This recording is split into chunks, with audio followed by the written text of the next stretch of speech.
একটা সবচেয়ে সহজ সমযোজী বন্ধনের কথা বলেন তো, মানে আপনার পরিচিত, যেটা আপনি জীবনে প্রথম শিখছেন, বলতে পারবেন কোনটা?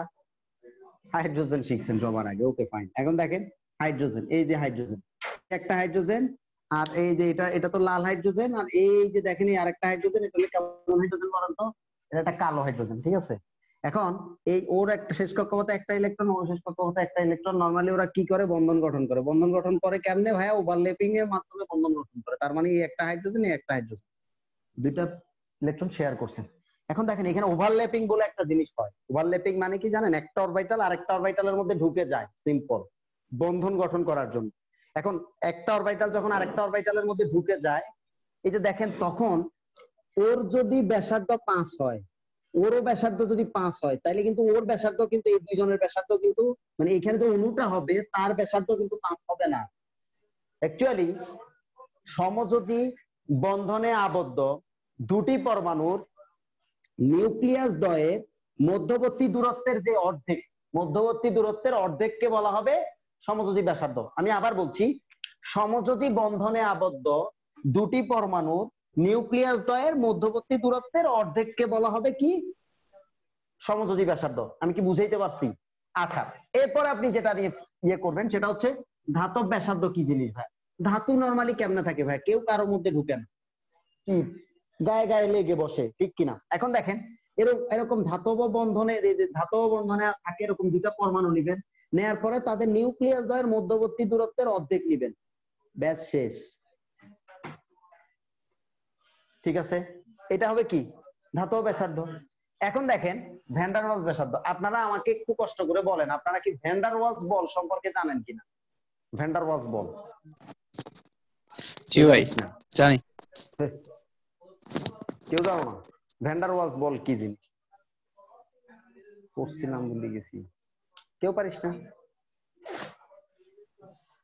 আচ্ছা, এই রে, এটা একটা মহাবিপদ।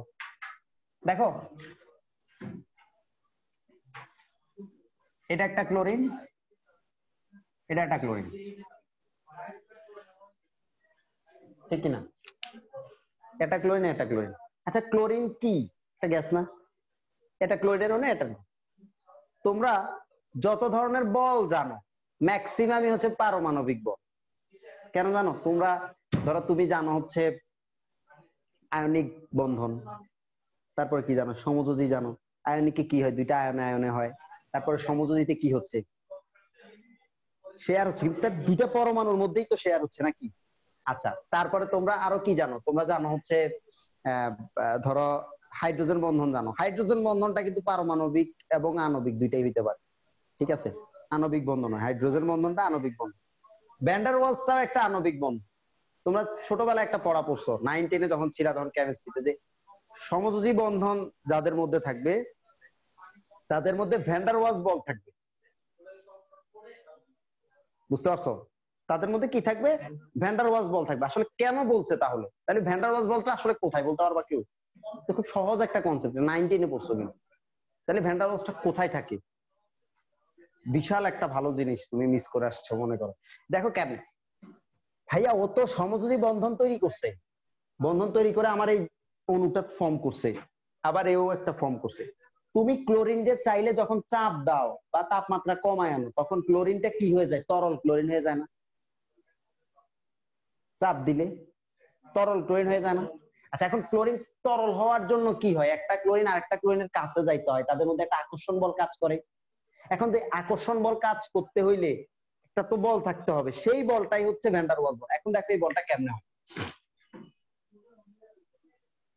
এই একটা ক্লোরিন শেয়ার হয়েছে দুইটা ইলেকট্রন, এই দুইটা ইলেকট্রন অলওয়েজ কি বসে থাকে? তোমাদের মতো বসে থাকে না, অলওয়েজ ঘূর্ণনরত অবস্থায় আছে। এখন ও যখন ঘুরতে ঘুরতে কোনো একটা মুহূর্ত আসে যখন এই ক্লোরিনটা, ধরো ডান পাশের এই ইলেকট্রনটা কি হচ্ছে এখানে, এটাও একটা ক্লোরিন পরমাণু, এটা একটা ক্লোরিন পরমাণু, কিন্তু দেখা যাচ্ছে এই ক্লোরিনের দিকে একটু বেশি ঝুঁকে যায়, তখন কি হবে? এই অংশটা হয়ে যায় নেগেটিভ আর এই অংশটা হয়ে যায় কি? ঠিক আছে। এখন ও যখন নেগেটিভ হয়ে যায়, ও কি করে? তার পাশের যে ক্লোরিন অণু আছে তার পাশের পরমাণুকে, এই ক্লোরিনের এই যে ও কি করতেছে, তার পাশের যে অণু আছে এই অণুর এই পরমাণুটাকে কি করবে? ওর যে ইলেকট্রন দুইটা থাকবে এই ইলেকট্রন দুইটারে এই নেগেটিভিটির কারণে কি করবে, বিকর্ষণ করবে। এখন বিকর্ষণ করলে ওরও কি হয়ে যাবে, ইলেকট্রন ভাই এই পাশে চলে যাবে। এখন ও যদি এই পাশে যায় এই পাশটা কি হয়ে যাবে, পজিটিভ হবে। এখন দেখো এইখানে এই যে নেগেটিভ আর এই পজিটিভ এটার মধ্যে কি একটা আকর্ষণ বল কাজ করবে না? এই আকর্ষণ বলটাকে বলা হয় ভ্যান ডার ওয়ালস বল। এবং মনে রাখতে হবে আমাদের একটা কথা, যে আমি যেমনি দিছি এমনি দিতে হবে, মানে এটা এমনিই দেখাইতে হবে। ভ্যান ডার ওয়ালস বল এমনিই দেয়, বড় বড় টান দিয়ে। বুঝতে পারছো? এখন দেখো তাহলে আমরা কি শিখলাম, এই যে বন্ধনটা এখানে, এটাই হলো ভ্যান ডার ওয়ালস বল। এটা হলো কি, ভ্যান ডার ওয়ালস বল। এটা একটা আণবিক বল, এটা একটা আণবিক বল। এখন আসো আমরা ভ্যান ডার ওয়ালস ব্যাসার্ধ শিখবো। আমাদের টার্গেট হচ্ছে ভ্যান ডার ওয়ালস ব্যাসার্ধ। আচ্ছা ধরলাম এই একটা অণু, এই একটা অণু লিখি। ওকে, এখন কথা হচ্ছে ভাইয়া ভ্যান ডার ওয়ালস বলে আবদ্ধ দুটি অণু, পাশাপাশি দুটি পরমাণু। Okay fine. মধ্যবর্তী দূরত্বের অর্ধেক কি? মধ্যবর্তী দূরত্বের অর্ধেক, আমি ওইটা বলছি ডি প্রাইম, এটা ডি ডাবল প্রাইম বাই 2। মধ্যবর্তী দূরত্বের এই অর্ধেককে, এটাকে আমরা বলবো কি, ভ্যান ডার ওয়ালস ব্যাসার্ধ। বুঝিস কিন্তু ভ্যান ডার ওয়ালস ব্যাসার্ধ। এখন তোর কাছে কোশ্চেন করবে যে ভাইয়া এইখানে তো 3 ধরনের ব্যাসার্ধ তুমি পড়ছো, সবচেয়ে বড় কে? সাধারণত সবচেয়ে বড় কে হবে? সবচেয়ে বড় কে হবে? ভ্যান ডার ওয়ালস ব্যাসার্ধ হবে সবচেয়ে বড়। তাইলে ভ্যান ডার ওয়ালস রেডিয়াস, তারপরে কে আসবে? ধাতব। তারপরে কে আসবে বলতো? সমদ্বি ব্যাসার্ধ। এই কোশ্চেনটা পড়ানোর জন্য আমি বেসিক্যালি এটা দেখাইলাম। শুধু এটা না, একটু খেলা মাত্র শুরু হয়েছে তো। এই জিনিসের মধ্যে কারো কোনো সমস্যা আছে? নাই? আচ্ছা ওকে, এবার না থাকলে দেখো, উঠাবা নাকি তাড়াতাড়ি 30 সেকেন্ডের মধ্যে উঠাইতে হবে।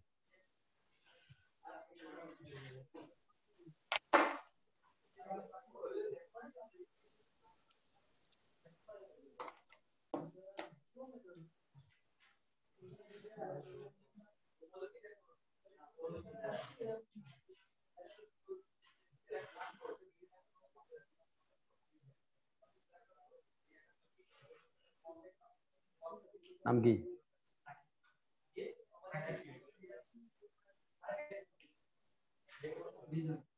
তারপরটা ভাই ক্যামেরা কি অফ করে দিছেন? দেখা যাচ্ছে না তো, ক্যামেরা অফ দেখা যাচ্ছে।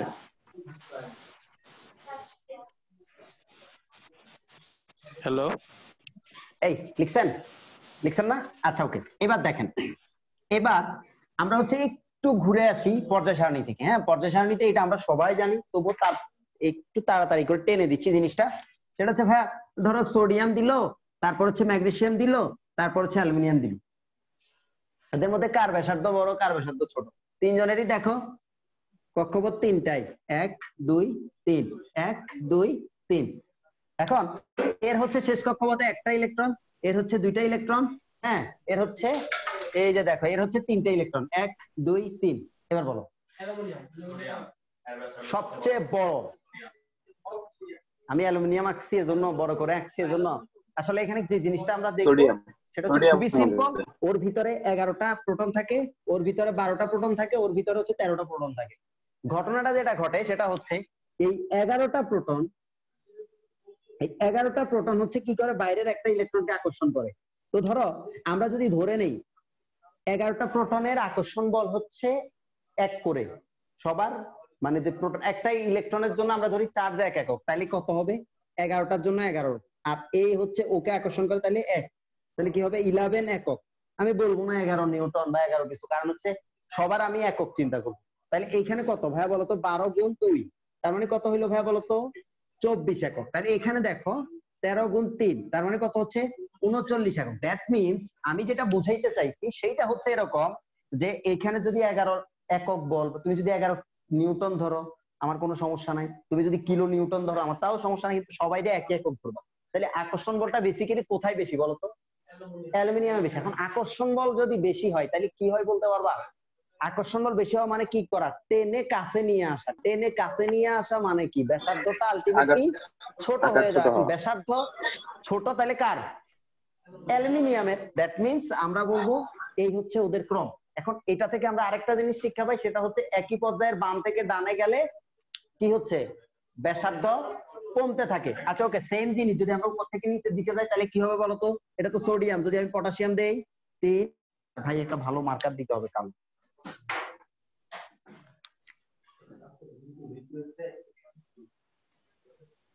দেখো এটা পটাশিয়াম, ওর ক্ষেত্রে কি হবে এটা আমরা দেখেই বুঝতে পারতেছি, যত উপর থেকে যাবে নিচের দিকে যাবে তত কি হবে, কক্ষপথ বাড়বে, আর কক্ষপথ সংখ্যা বাড়া মানে কি ব্যাসার্ধ বৃদ্ধি পাওয়া। ওকে ফাইন, তাহলে এইদিকে গেলে বাড়ে। এইবার কথা আছে ভাইয়া, ধরো তোমাকে বলছে যে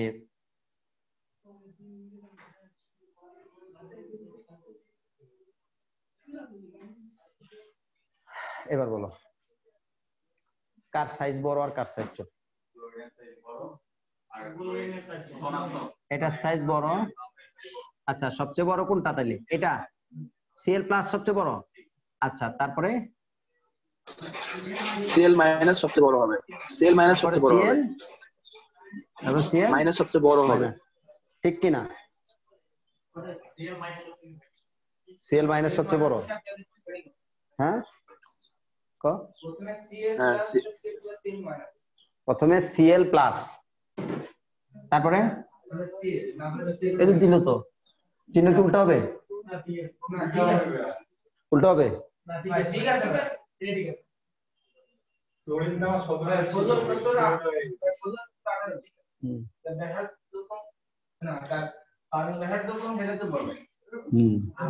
বল বল বল, চেষ্টা কর ক। আর কি কারো কোনো সাজেশন থাকলে ক, কেমনে লিখবো ক? ঠিক আছে এটাই ঠিক আছে, সবাই একমত? সবাই একমত? CL plus. ওকে তাই হয় নাই আসলে। যদি সবাই যদি একমত হও তাইলে তো হয় নাই, এটা নেওয়া যাচ্ছে না। হ্যাঁ আমরা একটু দেখি ব্যাপারটা আসলে কি হয়। মনে করো তোমার বাসায় একটা খাবার টেবিল, এই খাবার টেবিলে তোমরা ধরো 7 জন বসছো,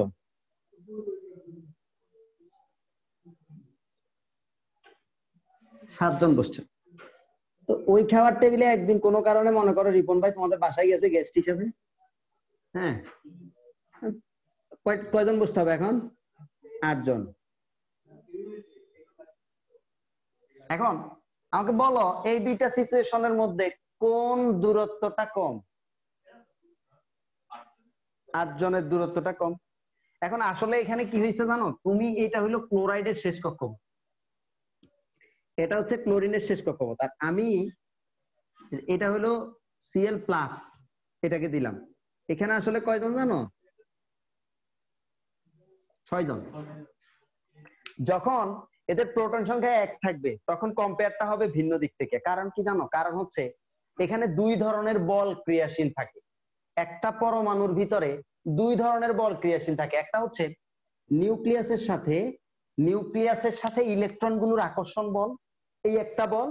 আরেকটা হচ্ছে ইলেকট্রনগুলোর সাথে ইলেকট্রনগুলোর বিকর্ষণ বল। এই 2 ধরনের বল ক্রিয়াশীল থাকে। কখন কোনটা চিন্তা করবা? যদি তাদের মধ্যে প্রোটন সংখ্যা যদি ভিন্ন হয় তাহলে আমরা হচ্ছে আকর্ষণ বলটাকে চিন্তা করব। নিউক্লিয়াসের সাথে ইলেকট্রন এতক্ষণ যেটা করলাম, সোডিয়াম, ম্যাগনেসিয়াম, তারপর হচ্ছে কি অ্যালুমিনিয়াম, এদের প্রোটন সংখ্যা ভিন্ন। যাদের প্রোটন সংখ্যা ভিন্ন তাদের ক্ষেত্রে আমরা হচ্ছে কি চিন্তা করব তাইলে? ওই যে আকর্ষণ বলটা, এই যে নিউক্লিয়াসের সাথে ওদের আকর্ষণ বল, যে গুণ করে করে করে ফেলবো। কিন্তু যদি ওদের প্রোটন সংখ্যা একই হয় তখন তুমি কি চিন্তা করবা? বিকর্ষণ বলটা চিন্তা করবা, ইলেকট্রন ইলেকট্রন বিকর্ষণ বল। এই যে এখানে বাইরের শক্তি স্তরের ইলেকট্রন ইলেকট্রন বিকর্ষণ বল চিন্তা করতে হবে।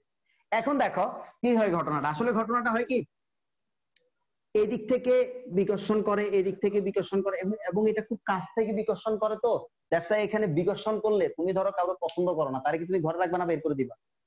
বের করে দিবা, এটাই স্বাভাবিক। এখন দেখো তুমি এরা যখন পরস্পরকে বিকর্ষণ করে তখন কি হচ্ছে? সাইজটা বাড়ছে, দ্যাটস ওয়াই ওরা কি হবে? বড় হবে। এবং তুমি দেখতে পাবা যে ক্লোরাইড সবচেয়ে বেশি বড় বিকর্ষণ বলের কারণে, আর তার চেয়েও ছোট ক্লোরিন, তার চেয়েও ছোট হলো ক্লোরোনিয়াম আয়ন। বুঝতে পারছো? এই হচ্ছে আসল হিসাব। প্রোটন সংখ্যা যদি একই থাকে তখন আমরা বিকর্ষণ বলটাকে প্রায়োরিটি দিয়ে কাজ করব, আর যদি প্রোটন সংখ্যা ভিন্ন থাকে তখন আমরা আকর্ষণ বলটাকে প্রায়োরিটি দিয়ে কাজ করব। আকর্ষণ বল বেসিক্যালি কারা? আকর্ষণ বল হচ্ছে ইলেকট্রন, শেষ কক্ষপথের ইলেকট্রন এবং নিউক্লিয়াসের মধ্যবর্তী যে আকর্ষণ বল সেটা নিয়েই কাজ করব। বুঝা গেছে? জি না, বিকর্ষণ বল কাজ করে কিন্তু সেটা কম, কাজ তো করবে, বিকর্ষণ বল কাজ না করলে তো মনে করো এটা ওকে।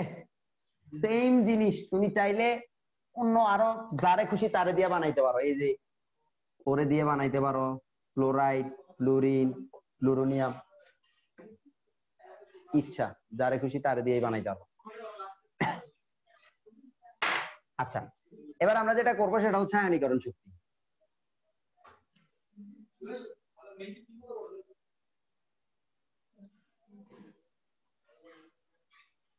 এই তোমরা তো জানো আয়নীকরণ শক্তি কারে কয়, জানো না? বলো। এই শেষ কও কি? দেখো আগে আমি একটু আয়ন বানাই, হ্যাঁ, আয়ন বানাইতে যেই শক্তি তারে বলে আয়ন, কিন্তু কি আয়ন, ক্যাটায়ন বানাইতে যেই শক্তি বেসিক্যালি খেয়াল করো।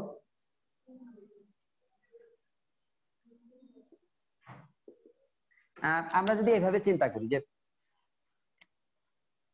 একটু কেমন হয়ে গেল না, সমান চিহ্ন দেই, হ্যাঁ, এই যে একটি সোডিয়াম গ্যাসীয় অবস্থায় কি করতেছে, একটি ইলেকট্রন ত্যাগ করতেছে, করে এক মোল একক একটি একক ধনাত্মক সোডিয়াম তৈরি করতেছে। এটা কিন্তু আয়নীকরণ শক্তি না, আমি জাস্ট এটার একটা প্রেক্ষাপটটা বললাম।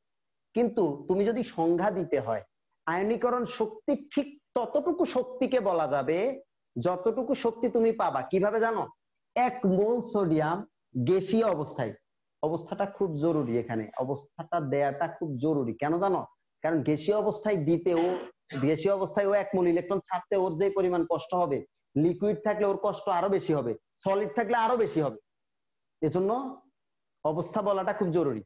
এক মোল ধাতব পরমাণু কি করবে, গ্যাসীয় অবস্থায় এক মোল ইলেকট্রন ত্যাগ করে একক ধনাত্মক আয়নে পরিণত হইতে যেই পরিমাণ শক্তি, আমাকে বলো, নির্গত হয় না শোষিত হয়?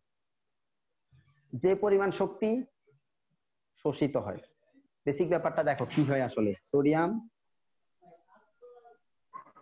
1 2 3, এই যে এটা হলো সোডিয়ামের শেষ কক্ষপথ, হ্যাঁ, তাহলে সে দেখো আসলে কি করে জানো, এই যে এখান থেকে একটা ইলেকট্রন শক্তি শোষণ করে করে করে, তুমি যে শক্তিটা দাও সেই শক্তিটা শোষণ করে করে করে করে করে করে করে একদম অনেক উপরে উঠে যায়, এমন এতটাই উপরে উঠে যেখানে গেলে এই নিউক্লিয়াসের কোনো প্রভাব এর উপর থাকে না,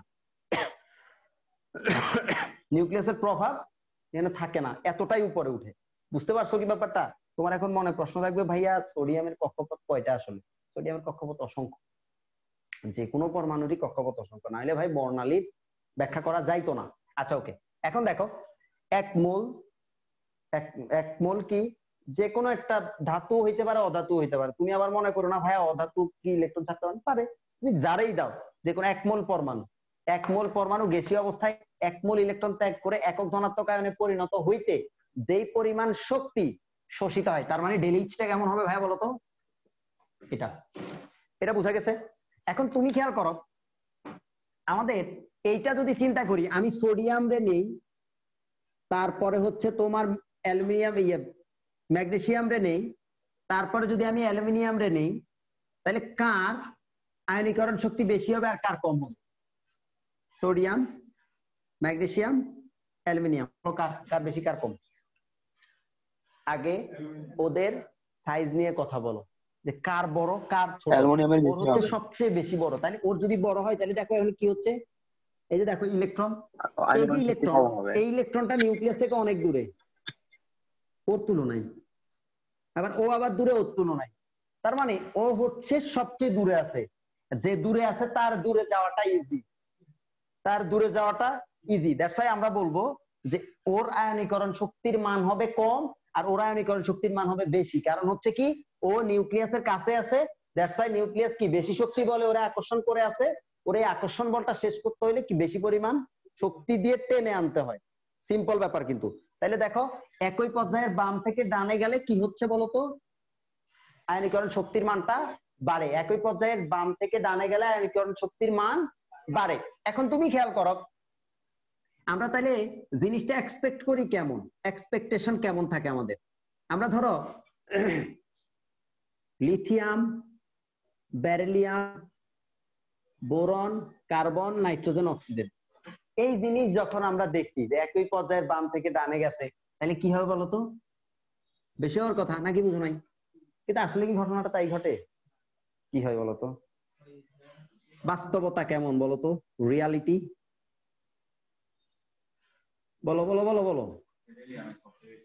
হ্যাঁ হ্যাঁ, সবচেয়ে বেশি বেরিলিয়ামের। এইখানে আগে একটু ইলেকট্রন বিন্যাসটা করো। 1s2 2s1, আর এখানে হলো 1s2 2s2, আর এদিকে হলো 1s2 2s2 2p1। আচ্ছা, তাইলে আলটিমেটলি দেখো, এই যে এখানে 2s2, ওর কাছ থেকে ইলেকট্রন বের করাটা একটু কষ্ট, কারণ হচ্ছে ও অলরেডি একটা স্থিতিশীল অবস্থায় আছে। দ্যাটস ওয়াই তুমি যেটা করবা, আগে বোরন, তারপরে বেরিলিয়াম, তারপরে কার্বন। এবার দেখো এখানে এই দুইটার মধ্যে সমস্যা আছে। এই দুইটার মধ্যে ও হচ্ছে স্থিতিশীল কন্ডিশন 2p3, একটা উপশক্তি স্তর তিনটা ক্ষেত্রে বেশি স্থিতিশীল। এক হচ্ছে যখন ও ফাঁকা থাকে, 2 নাম্বার হচ্ছে যখন ও অর্ধপূর্ণ থাকে, 3 নাম্বার হচ্ছে যখন ও সম্পূর্ণভাবে পূর্ণ থাকে ইলেকট্রন দ্বারা। তাইলে তুমি দেখো এখানে হচ্ছে অক্সিজেন, তারপরে নাইট্রোজেন। আচ্ছা, এবার যদি উপর থেকে নিচের দিকে যাও, দেখো তো সোডিয়ামের পরে এদিকে কে আসবে? পটাশিয়াম। উপর থেকে নিচের দিকে গেলে কি হয়? কক্ষপথ একটা করে বাড়ে, আর কক্ষপথ একটা করে বাড়া মানে কি? দূরত্ব বেড়ে যাচ্ছে, আর দূরত্ব বেড়ে যাওয়া মানে খুব ইজিলি কি করা যাবে? ওদেরকে বের করে আনা যাবে, আর ইজিলি বের করে আনা গেলে মানে আয়নীকরণ শক্তির মান। এটা ওকে? এবার তোমরা আমাকে একটা কোশ্চেনের উত্তর দিবে। হ্যাঁ, কোশ্চেনটা আমি তোমাদের জন্য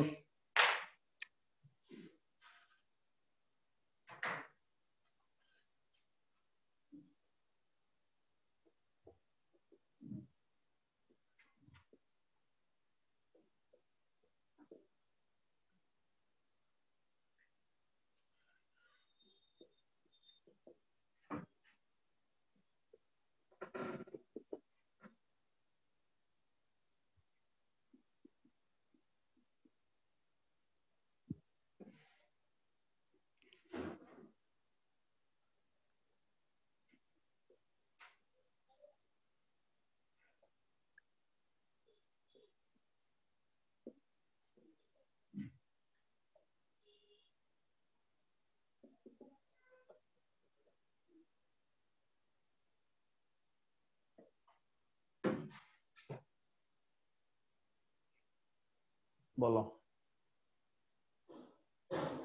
সহজ কোশ্চেন না? বলো, এটা অনেক সহজ কোশ্চেন না একটা? উত্তর কোনটা হবে বলো তো? কোনটা হবে? হ্যাঁ, কোনটা? ক্লাস 10। উত্তর কোনটা হবে?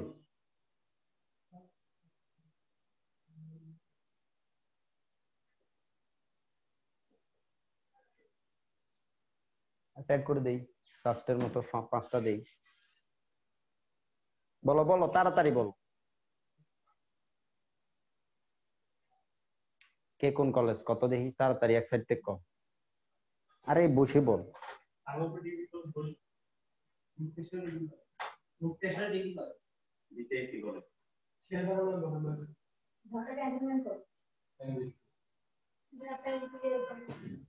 ক, এটা খুব সহজ কোশ্চেন ভাই।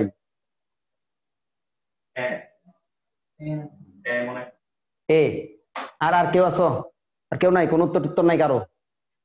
পারবি? এ, সবারই? কিন্তু না, হবে না, নান রুটি এটা। মাইনাস। কারণ কি? কারণ তোরা আমি শিখাইছি যে 1 মোল পরমাণু 1 মোল ইলেকট্রন ত্যাগ করে, এটা আসছিল এবং এটা চুয়েটে আসছিল 5 মার্কস। বুঝতে পারছিস? দেখ, কোশ্চেন একটু বুঝে দেখে, মানে সহজ কোশ্চেন মিস করা যাবে না।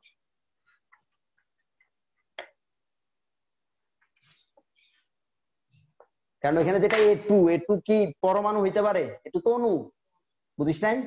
তাইলে আচ্ছা, এবার দেখ, এবার ইলেকট্রন আসক্তি।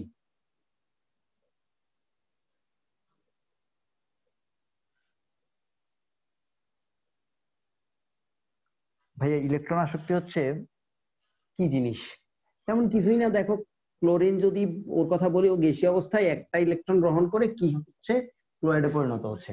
এখন আমরা সংজ্ঞা যখন দিব, এক মোলের কথা যখন চিন্তা করব, তখন বেসিক্যালি আমরা এইভাবে বলবো যে এক মোল ক্লোরিন পরমাণু এক মোল ইলেকট্রন গ্রহণ করে একক ঋণাত্মক আয়নে পরিণত হইতে যেই পরিমাণ শক্তি এবার কি করে, শোষণ করে না গ্রহণ করে, নির্গত করে, নির্গত হয়, যে পরিমাণ শক্তি নির্গত হয় সেটাকে বলা হবে কি, ইলেকট্রন আসক্তি।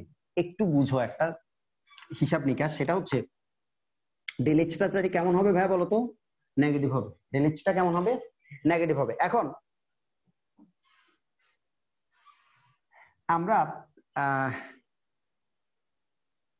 এটা হলো ফ্লোরিন। তোমরা কি জানো ফ্লোরিনের শেষ কক্ষপথে কয়টা থাকে?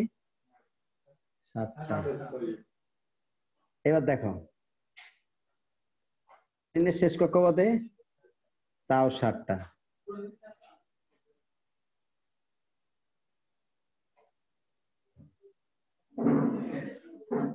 Fluorine, chlorine, bromine, iodine, 5। এখন আমরা এদের ইলেকট্রন আসক্তির তুলনাটা করব, ঠিক আছে? তো ধরো এটা হলো 3, 4, 5, 6, 7, 8, 9, 10। 4, 5, 6, 7, 8, 9, 10।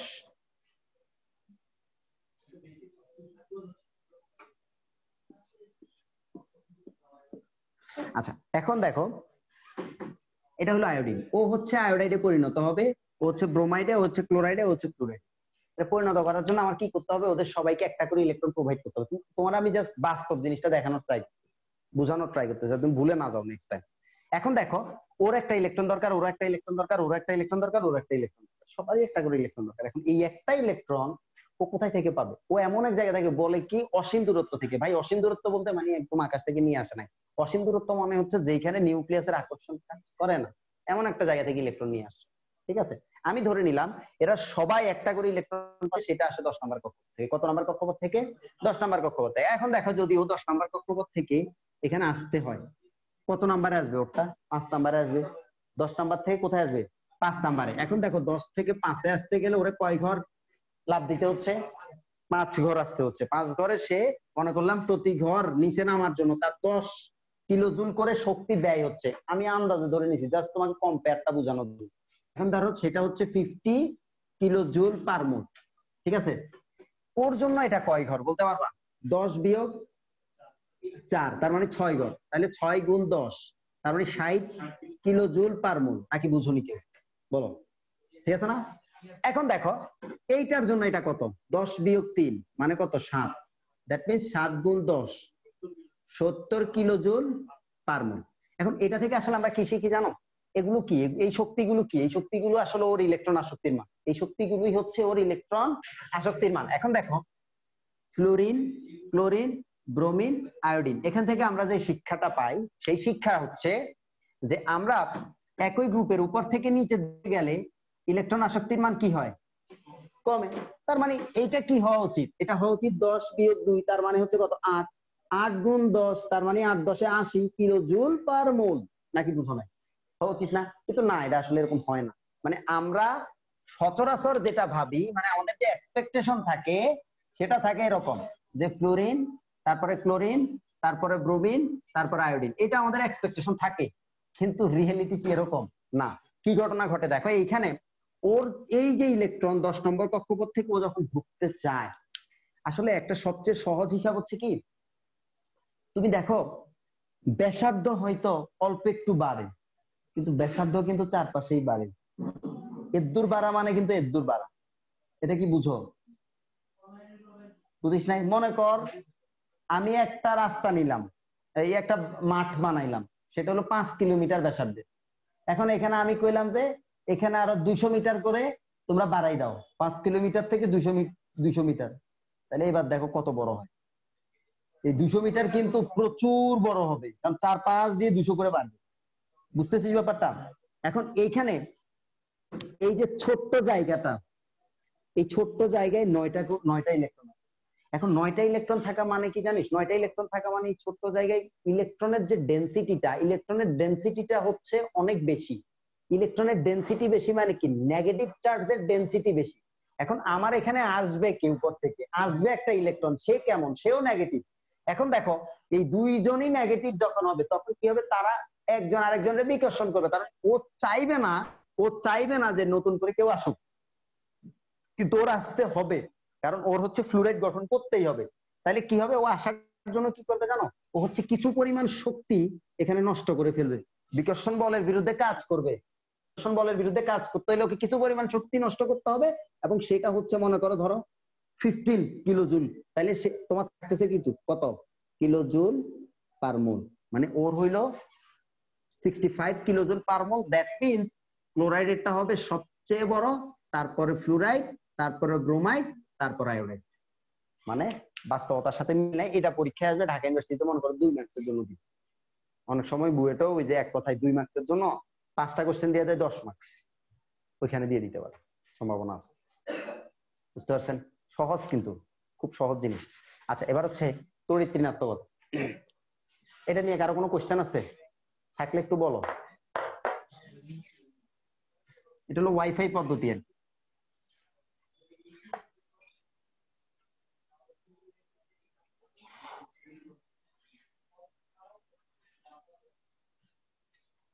এই তড়িৎ ঋণাত্মকতা বেসিক্যালি কি জিনিস জানো?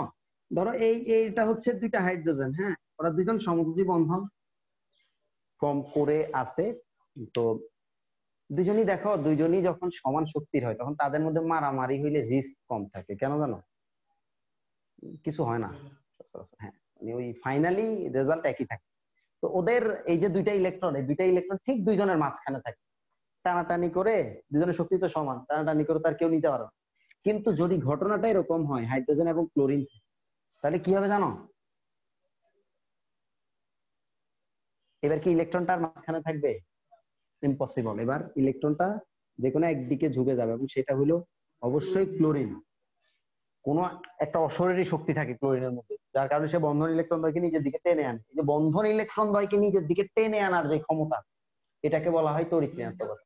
বন্ধন ইলেকট্রন দ্বয়কে নিজের দিকে টেনে আনার ক্ষমতাকে বলা হয় তড়িৎ ঋণাত্মকতা। বন্ধন ইলেকট্রন দ্বয়কে নিজের দিকে টেনে আনার ক্ষমতাকে বলা হয় তড়িৎ ঋণাত্মকতা। এখন দেখো এটা হলো কি নেগেটিভ, এটা হয়ে যাবে কি পজিটিভ। আর তড়িৎ ঋণাত্মকতা মাপে হচ্ছে পাউলিং স্কেলে। কোন স্কেলে? Pauling scale. আর এই পাউলিং স্কেলে সবচেয়ে বেশি তড়িৎ ঋণাত্মক পরমাণু হচ্ছে ফ্লোরিন। পাউলিং স্কেলে সবচেয়ে বেশি তড়িৎ ঋণাত্মক পরমাণু হচ্ছে ফ্লোরিন। এখন দেখো এই তড়িৎ ঋণাত্মকতা নিয়ে আমি খুব বেশি ডিপে যাবো না এটা নিয়ে, কারণ এটা নিয়ে কথা বলতে গেলে সময় বেশি লাগবে। এখন দেখো এইখানে তুমি একটা ছোট্ট জিনিস মনে রাখো, আয়িত মানে আয়তন শক্তি, ইলেকট্রন আসক্তি এবং হচ্ছে তড়িৎ ঋণাত্মকতা, এরা যখন পর্যায় সারণীর একই পর্যায়ের বাম থেকে ডানে যাবে তখন তাদের কি হবে? এই মানগুলো বাড়ে, আয়নীকরণ শক্তি বাড়বে, ইলেকট্রন শক্তি বাড়বে, তড়িৎ ঋণাত্মকতা বাড়বে। আর এদিকে যখন উপর থেকে নিচে আসবে তখন এই মানগুলো হচ্ছে কমে যাবে।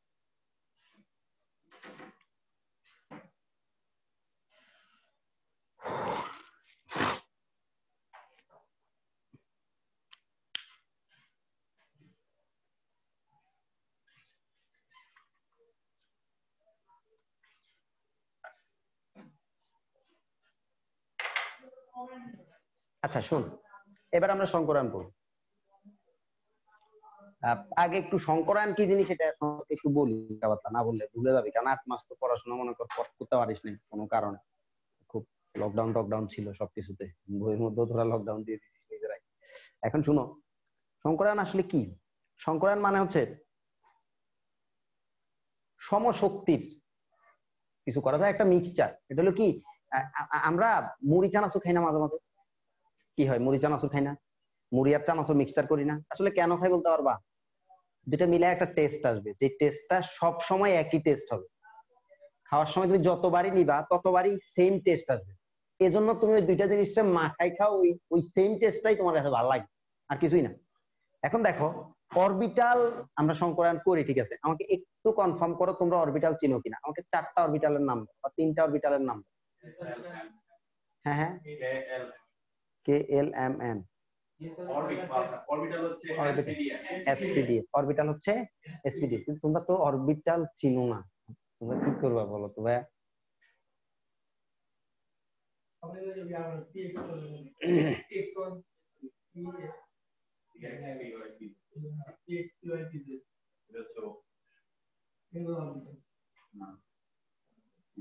এসপিডিএফ অরবিটাল নাকি পিএক্সপিওয়াই পিজেড অরবিটাল?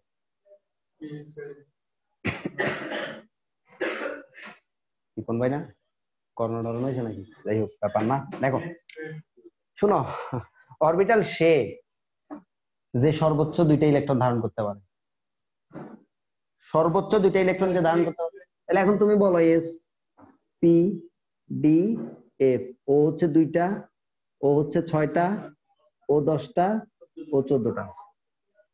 আর এস পিএক্স পিওয়াই পিজেড 2 2 2 2। তুমি কোনটাকে অরবিটাল বলবা? এটাকে না বলে না ওরে, ওদেরকে অরবিটাল বলবা। কারণ মনে রাখো এরাই হচ্ছে অরবিটাল এবং সংকরায়নটা ওদেরই হয়। সংকরায়নটা কাদের হবে? ওদেরই হবে। আচ্ছা ওকে, এই একটা কথা গেল। এটা হচ্ছে সংকরায়ন সব সময় সমশক্তির অরবিটালের হয়। সমশক্তির অরবিটাল মানে কি বুঝছো? সমশক্তির অরবিটাল মানে হচ্ছে ধরো 3s এর অরবিটাল গেল, আরেকটা অবশ্যই ধরো 3px হবে, আরেকটা হুট করে ধরো 5px নিয়ে আসতে পারবা না, কারণ এই দুইটা শক্তি এক না। এদের শক্তি তোমরা পড়ছো, কোথায় পড়ছো জানো? উপশক্তি স্তরের শক্তি পড়ছো, n+l রুলস পড়ছো। উপশক্তি স্তর থেকে অরবিটালের শক্তিটা কিছুটা আন্দাজ করা যায়, একুরেটলি মাপা যায় না, আন্দাজ করা যায় যে শক্তি কেমন হয়। আচ্ছা তাহলে আমরা কি করব? দুইটা সমশক্তি যে কাছাকাছি শক্তি যাদের, তাদেরই কি করব? মানে সংকরায়ন করতে পারবো, এছাড়া আমরা পারবো না। কেউ এনে দিলে আমরা সেটা করব না। আচ্ছা এখন আরেকটা কথা হলো, মানে দুইটা পারমাণবিক অরবিটাল, মনে করো একটা এস আর একটা ধরো পিএক্স, হ্যাঁ, এই দুইটা সংকরিত হয়েছে। হ্যাঁ, তাহলে কয়টা জিনিস সংকরিত হয়েছে? দুইটা জিনিস। দুইটা জিনিস সংকরিত হওয়ার পরে এই দুইটারে কি করছি আমরা? মুড়ি মাখাইছি, এরকম মুড়ি আর চানাচুর মনে করো মাখাইলাম, মাখানোর পরে আবার কয়টা জিনিস বানাবো বলতে পারবা? দুইটা জিনিসই বানাবো, এটা মাথায় রাখতে হবে। যতগুলো কি করব, যতগুলো পারমাণবিক অরবিটাল সংকরায়ন অংশগ্রহণ করবে ততগুলো সংকরিত অরবিটাল তৈরি হবে। মানে আমরা আরেকটা জিনিস শিখবো, সেটা হচ্ছে স্টেরিক নাম্বার। দেখো স্টেরিক নাম্বার, ভাই এই স্টেরিক নাম্বার কি বলতে পারবে কেউ? স্টেরিক নাম্বার হচ্ছে সংকরায়নে যতগুলো অরবিটাল অংশগ্রহণ করে, সংকরায়নে যতগুলো পারমাণবিক অরবিটাল অংশগ্রহণ করে, সেটা হচ্ছে স্টেরিক নাম্বার। এখন দেখো এই যে এইখানে কয়টা অরবিটাল অংশগ্রহণ করে বলতো? দুইটা। তাহলে স্টেরিক নাম্বার কত হবে ভাইয়া? 2। তাহলে এখন দেখো যদি আমি এরকম করি এস পিএক্স প্লাস পিওয়াই, হ্যাঁ, তাহলে আমার এইখানে কত হচ্ছে? স্টেরিক নাম্বার হচ্ছে কত? 3। তাহলে ভাইয়া বলো তো কত হবে? কত হবে বলো বলো বলো? sp2, এটাও sp2, এটাও sp2। এই যে এরপরে তিনটা দেই যদি, পিএক্স পিওয়াই পিজেড, এখানে এসএন কত? স্টেরিক নাম্বার কত হবে? 4। আর এই যে এখানে সব sp3। আচ্ছা আমারে একটু বলো যে এরা যেই আকৃতিটা গঠন করবে, যৌগ গঠন করার সেই আকৃতিটা কেমন বলো? sp সরল রৈখিক। এটার এটা কিন্তু এক না। উপরের হলো কি জানো? উপরের হলো ধরো পিএক্স বা পিওয়াই বা পিজেড যে কোনো একটা, কিন্তু নিচেরটা কি? দুইটা এসপি সরলরৈখিক ভাবে আছে। মধ্যবর্তী কোণ কত ভাইয়া? 180 ডিগ্রি। আর এই তিনটা দিয়ে কি হবে বলো? ত্রিভুজ ত্রিভুজ। ত্রিকোণ বললে কিন্তু দেখো এটাও কিন্তু একটা ত্রিকোণ, এটাও কিন্তু একটা ত্রিকোণ। আমি কিন্তু এটাও দিতে পারি, তিনকোণই তো।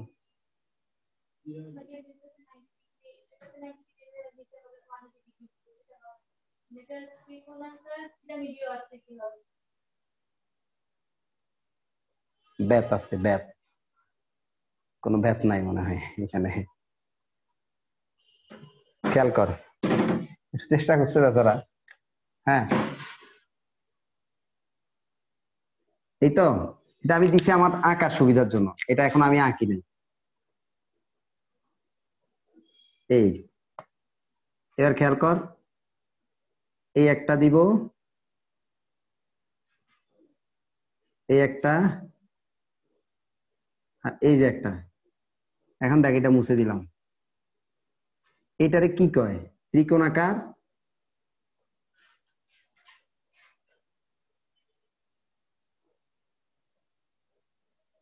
একই তলে না, সমতলীয় কথাটা বলতে হবে, আর নইলে ভুল হবে তো, শিওর থাক। তাহলে এখন মধ্যবর্তী কোণ কত বলতে পারবি? ত্রিকোণীয় সমতলীয় বলে আর কি নরমালি 120 ডিগ্রি। রিলেটেড কোণ কত এটা পরীক্ষায় আসে কিন্তু। এখন দেখ 4টা দিলে কি হবে সেটা, চতুস্তলক, এটা আমি আঁকতে পারি না। এটার মধ্যবর্তী কোণ কত? 109.5 ডিগ্রি। ওকে, এখন দেখ একটা এস, 3টা পি, একটা ডিএস, P3D, এটা বল কি হবে এটা? আন্দাজে ঠিক করে কর, বল বল বল।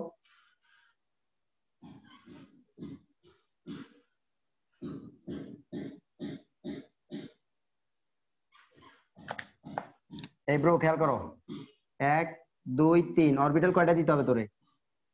1, এখানে 3টা, আর এখানে একটা, 5টা দিতে হবে। 3টা দিছি, লালগুলো অরবিটাল,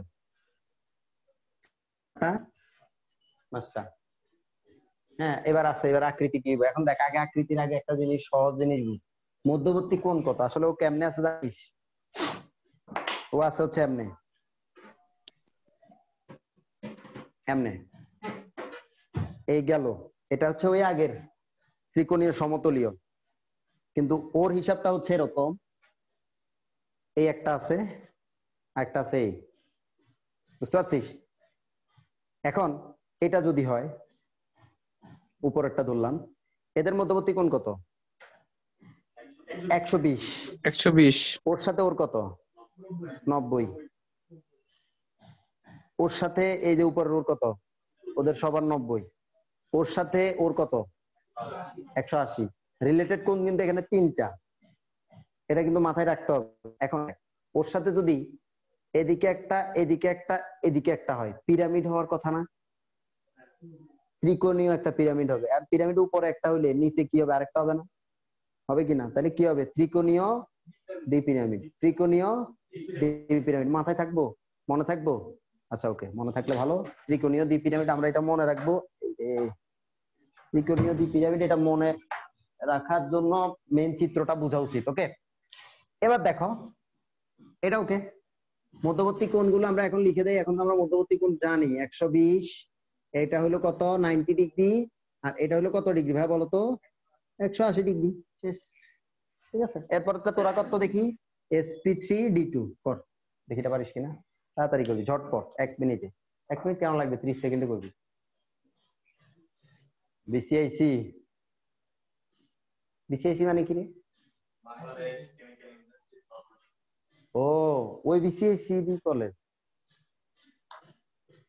কেমিক্যাল টেমিক্যাল খাওয়াইছে তোদেরকে? sp3d2 করো।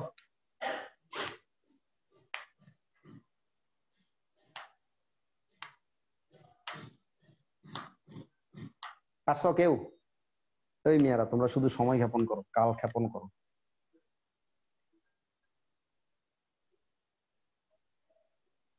দেখো, এবার কালো গুলো অরবিটাল। এই কেন এসি? দেখো, 4টা গেল, আর 2টা।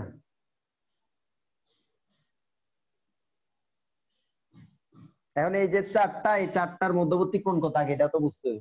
ভাই ওই বইটা দেন, খেয়াল করেন একটা ছোট্ট জিনিস। মনে করেন এই বইয়ের এটা হলো একদম মধ্যবিন্দু। তো মধ্যবিন্দু হইলে এখন এই যে দেখেন, এই 1 2 3 4টা অরবিটাল গেল। 4টা অরবিটাল গেলে এখানে মধ্যবর্তী কোণটা কত হবে বলতে পারবেন? 360, সহজ হিসাব। এই 4টা অরবিটাল গেল, এবার এখানে উপরে একটা, নিচে একটা, টোটাল 6টা। এখন হিসাবটা আমরা একটু করি। এটা যদি এমনে দেই, তাহলে দেখেন ওর সাথে এই যে বইয়ের উপরে যে অরবিটাল গুলো আমরা চিন্তা করছি, ওদের মধ্যবর্তী কোণ কত? 90 ডিগ্রি। ওর সাথে একদম নিচেরটার মধ্যবর্তী কোণ কত? 180 ডিগ্রি। আশা করি বাকিগুলো বুঝবি তোরা। আর এগুলো সব মানে এইখানে ওভারঅল সবগুলো হলো 90, আর যে 2টা আছে উপরে আর নিচেরটা, সেটা হচ্ছে কি 180 ডিগ্রি। বুঝতে পারছিস কথাটা? আচ্ছা ওকে, তাইলে এইটা আমরা একটু হালকা করে লিখে দেই। 90 ডিগ্রি, 90 ডিগ্রি, 90 ডিগ্রি, আর এটাও 90 ডিগ্রি, আর এইখানে যে এটা হচ্ছে বিশাল 180 ডিগ্রি। ঠিক আছে? আচ্ছা, এটার আকৃতি কেমন হবে? চিন্তা কর, এখানে এই যে মার্কার এটা দিলাম আমি, দেওয়ার পরে চারদিকে চারটা যদি যায়, এই যে দেখ এই একটা এই একটা এই একটা এই একটা পিরামিড হবে না? কয় তলীয় পিরামিড হবে এটা? 4 তলীয় পিরামিড হবে। উপরে একটা পিরামিড হবে, নিচে একটা পিরামিড হবে। এটা বলতে হবে 4 তলীয় দ্বি পিরামিড। কিন্তু এটা কেউ বলে না, কেন জানি বলে না, কেন বলে না জানি না, আমরা মনে করি এমনিই বলে না। সবাই অষ্টতলীয় বলতে খুব স্বাচ্ছন্দ্য বোধ করে, দ্যাটস ওয়াই এটার নাম কি বলবো আমরা? অষ্টতলীয়। সবাই অষ্টতলীয় বলে, তাই আমরাও কি বলবো?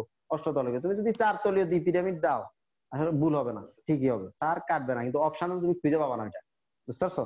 4 তলীয় দ্বি পিরামিড। আচ্ছা ওকে, এরপরে যেটা সেটা হলো একদম লাস্ট, এটা যদি পারিস তাহলে লিজেন্ড। চেষ্টা কর 7টা।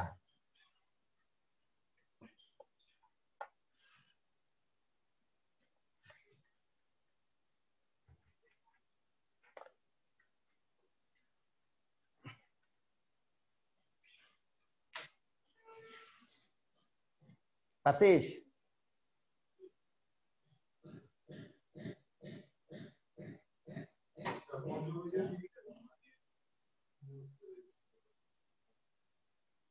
বল পারছিস নাকি?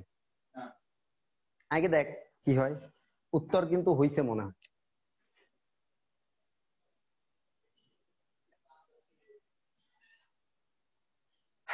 দেখো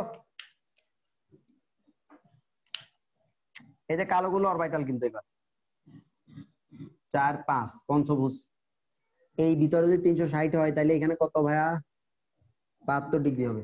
ওকে, এরপরে দেখো এই একটা অরবিটাল, এই একটা অরবিটাল, 7টা অরবিটাল কিন্তু শেষ।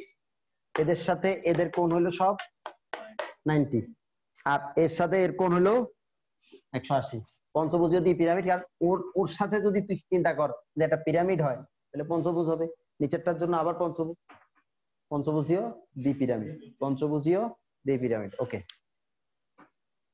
মুছে দিব, পারবা তো? এবার সংকরায়ন নির্ণয় করবা, সবচেয়ে সহজ জিনিস এটা, তাই না? সংকরায়ন নির্ণয় করা কে আসে অনেক।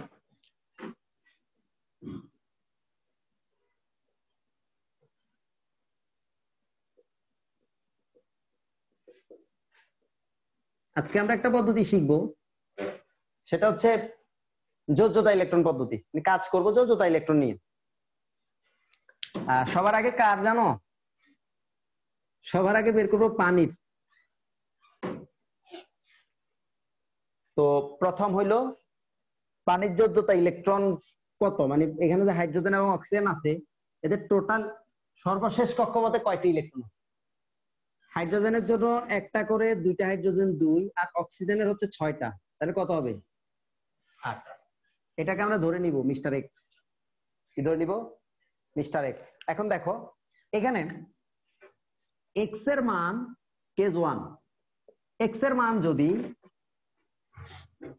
0 অপেক্ষা বড় হয়, 8 এর সমান বা ছোট হয়, তাহলে আমরা এটাকে এক্সটাকে ভাগ দিব 2 দিয়ে।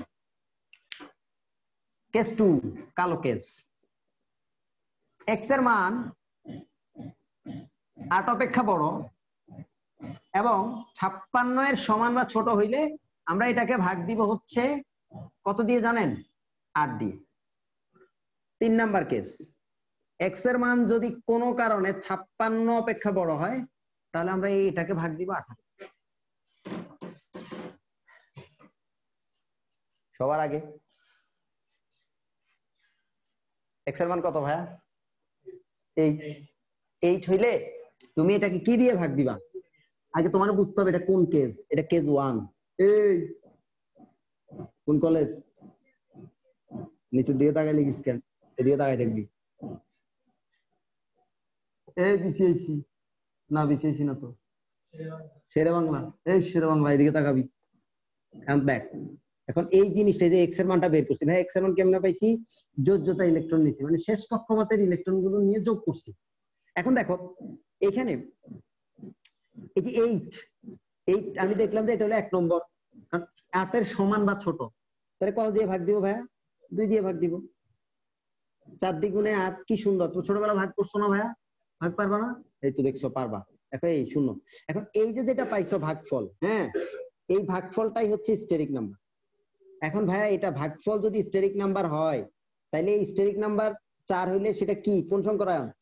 sp3। কত সহজে আমরা বের করে ফেললাম যে পানির সংকরায়ন sp3। খুব সহজ না?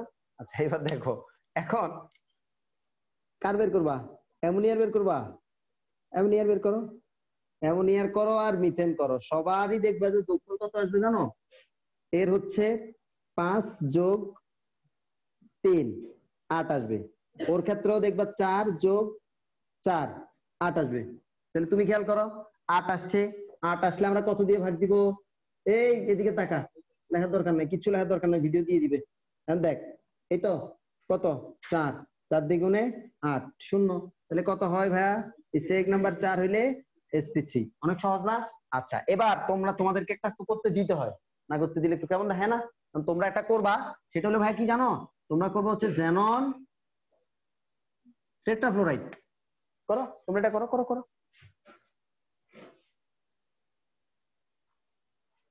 তাড়াতাড়ি। আচ্ছা আমি তোমাদেরকে হেল্প করি, দেখো ওর হচ্ছে শেষ কক্ষপথে 8টা, আর ওর কয়টা জানো? 4 7 28, 4 গুণ 7, 4 7 28। তাহলে 28 আর 8 কত? 28 আর 8 36। এখন মনে করো দিলাম করতে, তো 36 মানে কোন কেস? কেস কোন case? 2 number case. 2 number case হলে ভাইয়া দেখো 2 নাম্বার কেসে এখন কি করব? কত দিয়ে ভাগ দিব ভাইয়া বলো তো? 8 দিয়ে ভাগ দিব। তাহলে 8 কত? 4 8 32। হাই হাই, অঙ্ক মতো হয় নাই, ভুল হইছে মনে হয়। কোন এক জায়গায় ভুল হইছে না? হইছে কিনা? ভুল হইছে কিন্তু না, কোনো জায়গায় ভুল হয় না। এখন দেখো এই যে 4, এবার কিন্তু xo। এখন ও কোন কেজে আছে বলো তো ভাইয়া? 1 নম্বর কেজে। 1 নম্বর কেজে হইলে কত দিয়ে ভাগ দিব? 2 দিয়ে ভাগ দিব। 2 দ্বিগুণে 4।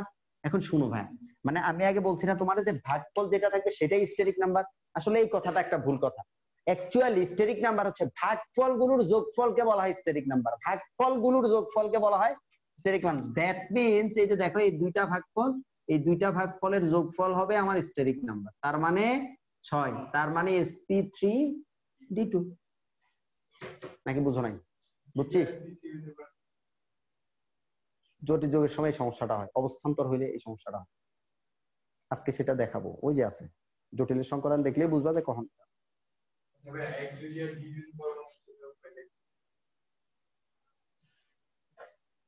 যা যোজনী 1 সে 1 যোজি, যা যোজনী 2 সে 2 যোজি।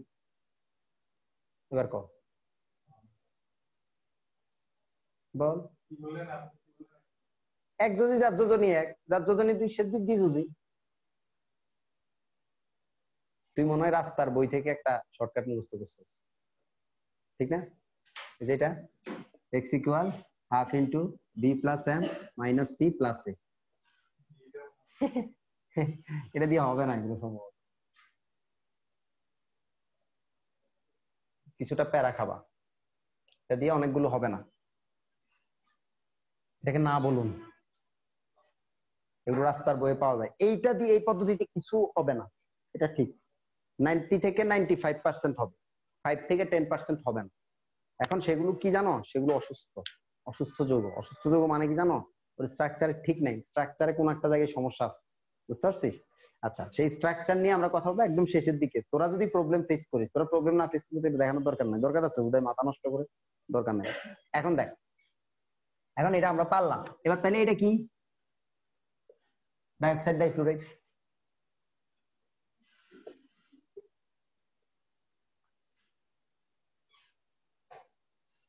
পারবি এগুলো?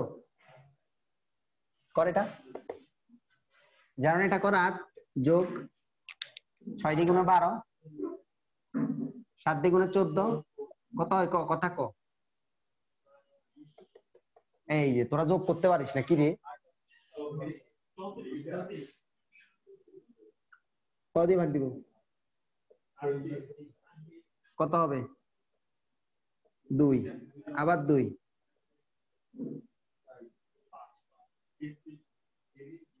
5, 5 মানে কি? sp3। মানে ব্যাপারটা কি বুঝছিস? এভাবে পারবি, যা দেখবি এভাবে যোগ করে তাড়াতাড়ি করে ভাগ করে ফেলবি, সোজা হিসাব, কোনো কথা নাই। এবার কথা আছে ভাইয়া, কথা হইলো এই যে আমাদের পানি বের করলাম, তারপরে অ্যামোনিয়া বের করলাম, তারপরে মিথেন বের করলাম। পানির হলো 104.5 ডিগ্রি, মিথেন হলো 160 ডিগ্রি, এটা হলো 109.5 ডিগ্রি। তিনজনেরই কিন্তু সংকরায়ন একই, কিন্তু বন্ধন কোণ কেন ভিন্ন এটা কেউ বলতে পারবা? বলো। লিগ্যান্ড, লিগ্যান্ড থাকার কারণে। মুক্ত জোট থাকার কারণে কি হয়? কোথায় বিকর্ষণ বাড়ে? বাকিটা একটু বলো। পানির ক্ষেত্রে হচ্ছে আমার দুইটা মুক্ত ইলেকট্রন থাকে, আর আমার হচ্ছে মুক্তজোড়ের বিকর্ষণ বলের মানটা অন্যদের চেয়েও বিকর্ষণের বলটা বেশি হয়। আমি একটু দেখাই দিই হালকা করে, কম্পেয়ার আর বন্ড এটা আসে। দেখো আমাদের পানির চেহারা হচ্ছে এরকম।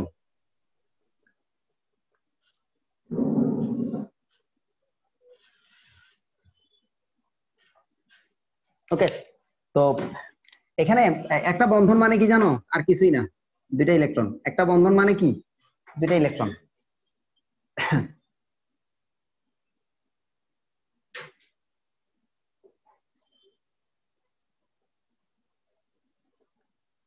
এটা আমি জাস্ট বোঝানোর জন্য এভাবে ছবিগুলো আঁকতেছি। হ্যাঁ, আর ধরো এটা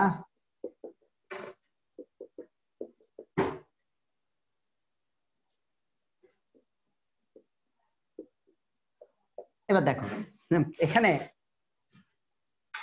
অক্সিজেন, লন পেয়ার বেসিক্যালি কারা? লন পেয়ার কারা? লন পেয়ার শেষ কক্ষপথের যে ইলেকট্রন গুলো বন্ধন গঠনে অংশগ্রহণ করে না। সাধারণত শেষ কক্ষপথে যারা জোড় থাকে, জোড় অবস্থায় থাকে, তারা বন্ধন গঠন করে না। এখন তুমি দেখো আমার এখানে এই যে এই দুইটা লন পেয়ার আছে, লন পেয়ার বলার সময় বলবো দুইটা, কিন্তু ইলেকট্রন হবে চারটা তখন, কারণ এখানে তো মুক্ত জোড়, জোড় কথা তো বলে দিছে। এখন আমি লন পেয়ারকে বলি হচ্ছে অবাধ্য সন্তান। অবাধ্য সন্তান মানে কি জানো? কথা শুনে না, বাসায় টাকা পয়সাও দেয় না, কিছু না, বাইরে ঘুরে বেড়ায়, আর কোনো কাম নাই। এখন এই যে লন পেয়ার ইলেকট্রন, এই দুইটা ইলেকট্রনের উপর অক্সিজেনের নিউক্লিয়াসের কোনো প্রভাব নাই। অক্সিজেনের নিউক্লিয়াসের প্রভাব থাকলে কি সমস্যা? প্রভাব হলো ওর পজিটিভ ওর নেগেটিভ কিছুটা প্রশমিত হয়ে নেগেটিভ চার্জটা কমে যাওয়ার সম্ভাবনা থাকে। আর আমাদের এইখানে এই যে বন্ড পেয়ার, এই বন্ড পেয়ারের উপরে হাইড্রোজেন এবং অক্সিজেন দুইজনেরই কি আছে? প্রভাব আছে, হক আছে। দ্যাটস ওয়াই ওর নেগেটিভ চার্জটা যত হওয়ার কথা তত থাকে না, নেগেটিভ চার্জটা আরো কমে যায়। এখন ওর নেগেটিভ চার্জ যদি আরো কমে যায়, আমি ধরে নিলাম জাস্ট তোমাকে বোঝানোর জন্য, আমি ধরে নিলাম এই যে লন পেয়ার ওর নেগেটিভ চার্জ হচ্ছে 10 কুলম, এমনি ধরে নিছি, আর ওরও তাহলে কত হবে? 10 কুলম। তাহলে এইখানে ওর নেগেটিভ চার্জ কিছুটা কমে, 7 কুলম, ওর কত? 7 কুলম। তাহলে তুমি এখন দেখো লন পেয়ার যে বিকর্ষণ বল, হ্যাঁ, লন পেয়ার যে বিকর্ষণ বল, সেটা আসলে কত হবে জানো? 10 10 এ 100। এই বলটা বেশি। তুমি দেখো লন পেয়ার আর বন্ড পেয়ার, এটা হলো লন পেয়ার আর এটা হলো কি? Bond pair. Loan pair bond pair যদি করে তাহলে 7 10 এ বন্ড পেয়ার কত? 7 10 এ 70। তুমি দেখো যদি আমি কি করি, বন্ড পেয়ার করি, বন্ড পেয়ার করি, তাহলে সেটা কত হবে? 7 7 এ 49। তাহলে এখন দেখো যেহেতু এই বলটা বড়, দেখছো ও কি করে? প্রেসারটা দিল, প্রেসার দেওয়ার পরে ওদের এই দুইজন এখন যেখানে আছে, ওরা অ্যাকচুয়ালি থাকার কথা ধরো এই বরাবর থাকার কথা, দুজন কি হইলো? চাপ দেওয়ার কারণে কমে গেল, আর চাপ দেওয়ার কারণে কমে গেল বলে আমাদের এখানে বন্ধন বল। বন্ধন কেমনে দেখায় জানো? বন্ধন বল দেখা হচ্ছে হাইড্রোজেন অক্সিজেন হাইড্রোজেন।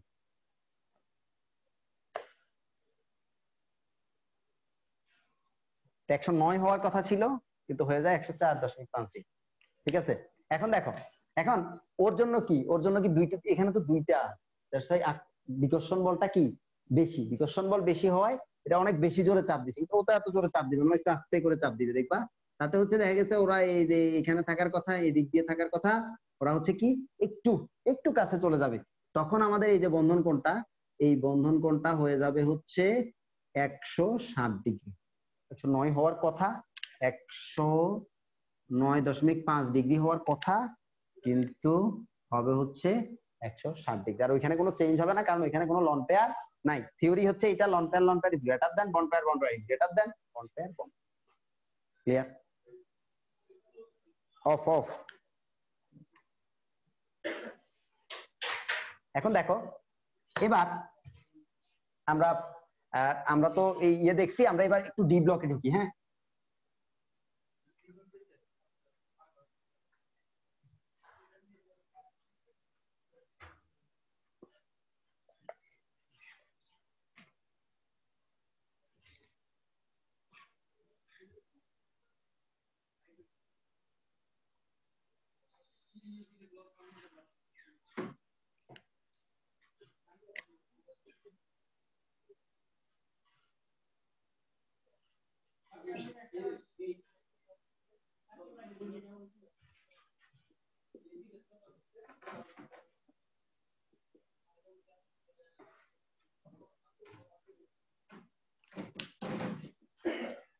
ওদের ইলেকট্রন বিন্যাসগুলো একটু জানা জরুরি হচ্ছে অন্য কারণে, দেখবা কাজে লাগবে আমাদের, সো লিখেই ফেলি। 4s2 3d3, আর এটা হওয়া উচিত ছিল 4s2 3d4, কিন্তু হয়ে যাবে 4s1 3d5। এটা হবে হচ্ছে আপনার 4s2 3d6, সমস্যা নাই। এটা হবে 4s2 3d7, 4s2 3d8, 4s2 3d9, এটা হওয়া উচিত। এই কোথায় ভুল করছি?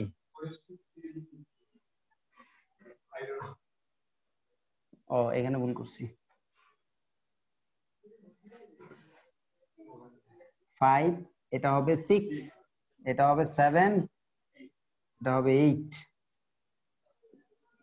4s2 3d9 হওয়া উচিত, কিন্তু হবে 4s1, আর এটা হলো 4s2। হ্যাঁ, দেখো এখানে ডি ব্লক কারা? যাদের শেষ কক্ষপথের ইলেকট্রন কি ডিতে প্রবেশ করতেছে। এখন ডি ব্লক নিয়ে আমার আসলে আলোচনা না, এখন মেইন আলোচনা হলো অবস্থান্তর নিয়ে। আমার জানা উচিত অবস্থান্তর কারা, ডি এর মধ্যে কারা অবস্থান্তর, এই জিনিসটা আমাকে জানতে হবে। তো ডি এর মধ্যে অবস্থান্তর মৌলের বৈশিষ্ট্য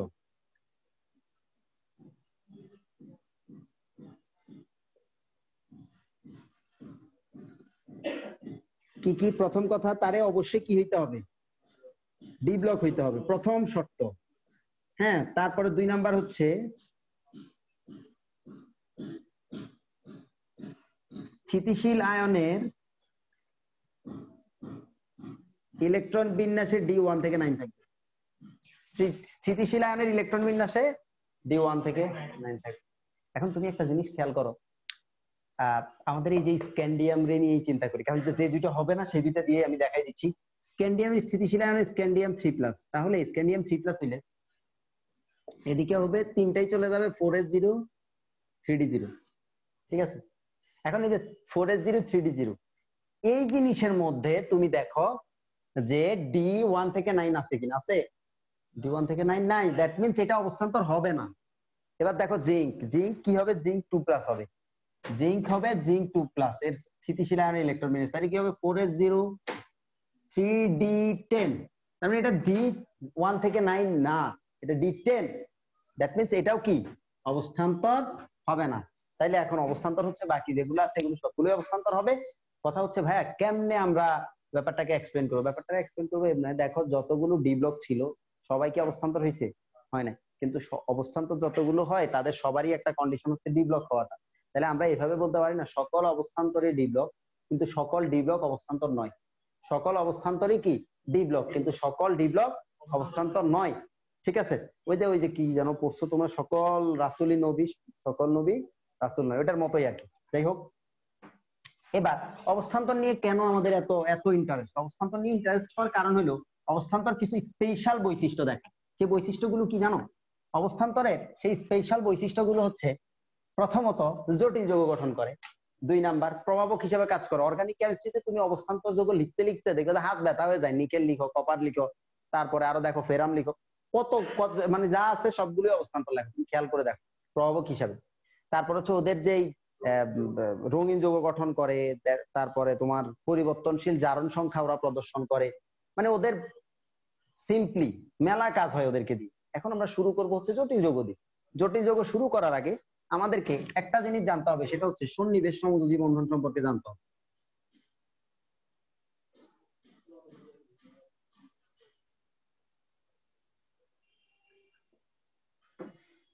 সন্নিবেশ সমযোজী বন্ধন, সন্নিবেশ সমযোজী বন্ধন কি আসলে? সন্নিবেশ সমযোজী বন্ধন হচ্ছে, ধরো নরমালি সমযোজী বন্ধন কি, দুইজন শেয়ার করে, সুন্দর, একজন দিচ্ছে আরেকজন দিচ্ছে, দুজনেই দিচ্ছে একটা একটা করে ইলেকট্রন। একটা বন্ধন গঠনের জন্য যেহেতু 2টা ইলেকট্রন লাগে, তাহলে কি হচ্ছে সেখানে শেয়ার হচ্ছে। কিন্তু এই সন্নিবেশ সমযোজী বন্ধনে কি হয়, যে কোনো একজন ইলেকট্রন দিবে, যে কোনো একজন একটা, ধরো 2টা ইলেকট্রন একজনই প্রোভাইড করবে, আরেকজন হচ্ছে বন্ধন গঠন করার জন্য আরেকটা 2টা ইলেকট্রন রাখার মতো বা থাকার মতো ওর কাছে ক্যাপাবিলিটি থাকতে হবে। এই এখন ধরো এমন সবচেয়ে সহজ উদাহরণ, এখানে কি হচ্ছে, আমরা যেটা বানাবো সেটা হচ্ছে অ্যামোনিয়াম বানাবো।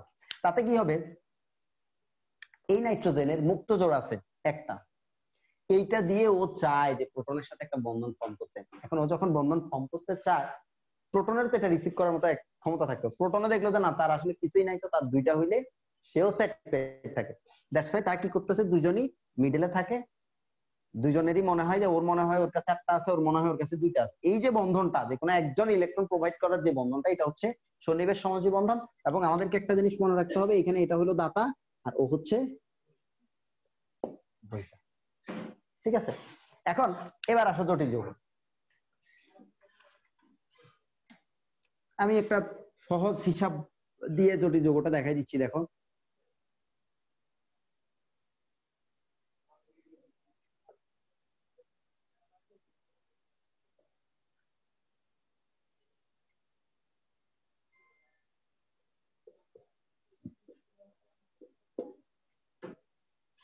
ঠিক আছে, এটা একটা জটিল যৌগের কমন স্ট্রাকচার, মনে করো মোটামুটি আমি আমার মতো করে পরিচিত একটা দেখাচ্ছি তোমাকে। এর মধ্যে এটা কি, এটা হলো কি কেন্দ্রীয় ধাতু বা কেন্দ্রীয় পরমাণু। এখন ও যদি কেন্দ্রীয় ধাতু হয়, ওর সাথে দেখো সন্নিবেশ সমযোজীতে এরা যারা যুক্ত আছে এদেরকে বলা হয় লিগ্যান্ড।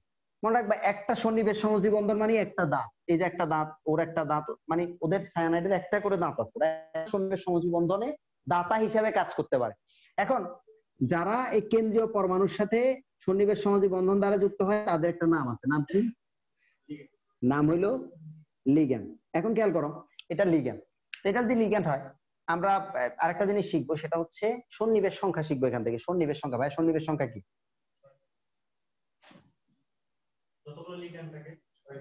যতগুলো লিগ্যান্ড থাকে, এটা হলো সন্নিবেশ সংখ্যার সবচেয়ে ভুল সংখ্যাটা। মানে এটা হলো সন্নিবেশ সংখ্যার সবচেয়ে ভুল সংখ্যা। বলতে হবে যতগুলো সন্নিবেশ সমযোজী বন্ধন থাকে। 2টা জিনিস এক না, আমি দেখাবো একটু পরে। গ্রহিতা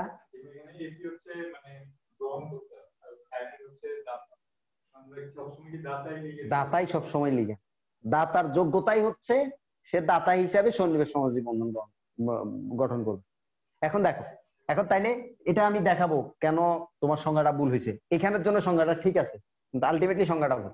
তাহলে কি, যতগুলো সন্নিবেশ সমযোজী বন্ধন থাকবে, বন্ধন ততই হচ্ছে তার সন্নিবেশ সংখ্যা, ততই তার সন্নিবেশ সংখ্যা। মানে কেন্দ্রীয় পরমাণুর সাথে যতগুলো সন্নিবেশ সমযোজী বন্ধন তৈরি করবে লিগ্যান্ডরা, সেটাই হচ্ছে তার সন্নিবেশ সংখ্যা। এখন হচ্ছে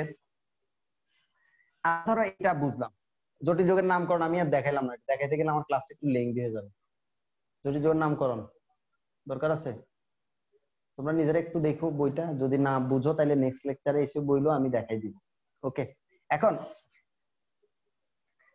হচ্ছে আমি তোমাদেরকে লিগ্যান্ড চিনাবো। Ligand, different types of ligand. Ligand, ধরো লিগ্যান্ড অনেকগুলো জিনিসের উপর লিগ্যান্ডের প্রকারভেদ করা হয়। ধরো এই লিগ্যান্ড হলো, ধরো যদি আমি বলি শক্তির উপর ভিত্তি করে,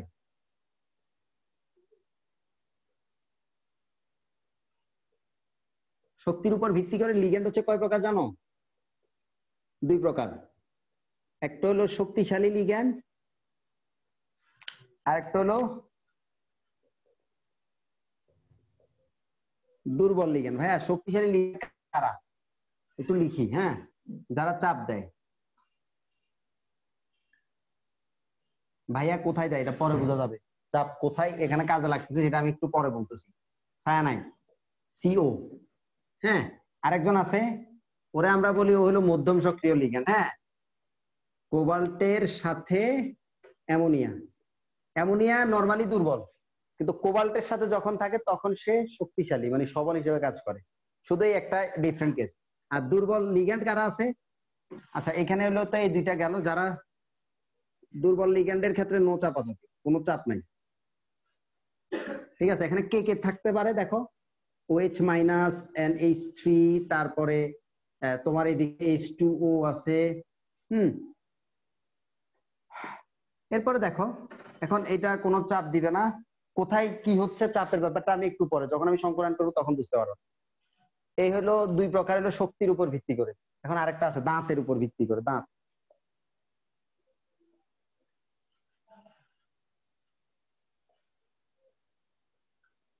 এক নম্বর, এই একদন্তী আর বহুদন্তী, মনোটনকি, একদন্তী। একদন্তী লিগ্যান্ড মানে কি? তারা একটা মাত্র বন্ধন গঠন করতে পারে।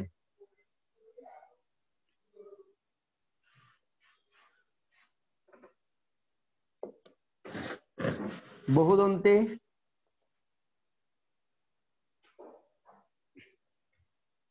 একাধিক।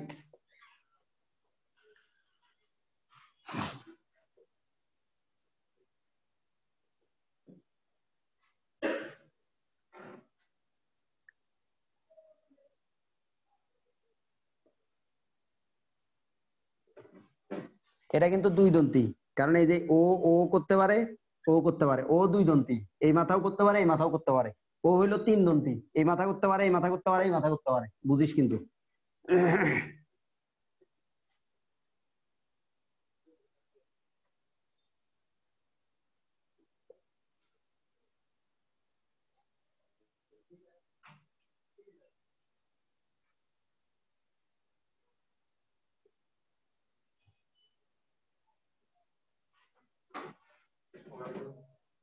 ছয় দন্তী, এটার ইডিটিএ বানাই দিই। এই লিগেন্ডের অস্তিত্ব আছে কিনা আমার জানা নাই, তবে আমি এটার ইডিটিএ বানাই দিই, তাইলে ছয় দন্তী ইডিটিএ হয়ে যাবে আর কি।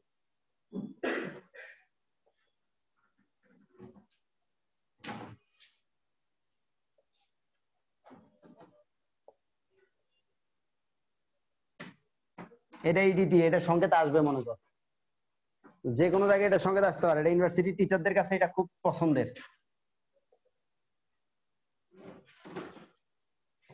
Ethylene diamine tetra acetate, ethylene diamine tetra acetate, EDTA এটা আসবে। এটা ছয় দন্তী, ষষ্ঠ দন্তী একটা লিগ্যান্ড, মনে রাখতে হবে এটা আমাদেরকে অবশ্যই। এখন দেখো, ওই যে একটু আগে বলতেছিলা যে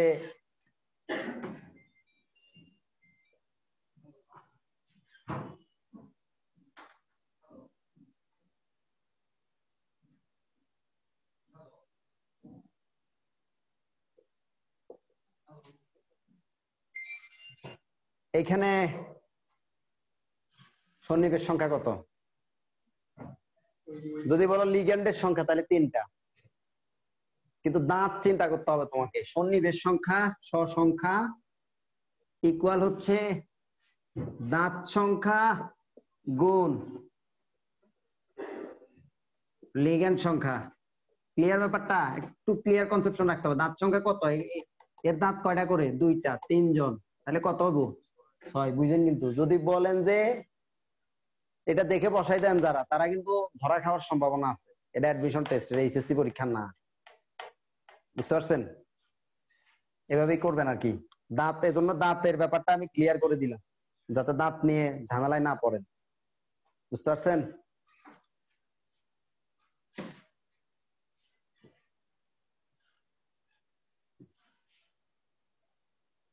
যাদের বাসায় দেখার ব্যবস্থা নাই তারা তুলে নিতে পারো,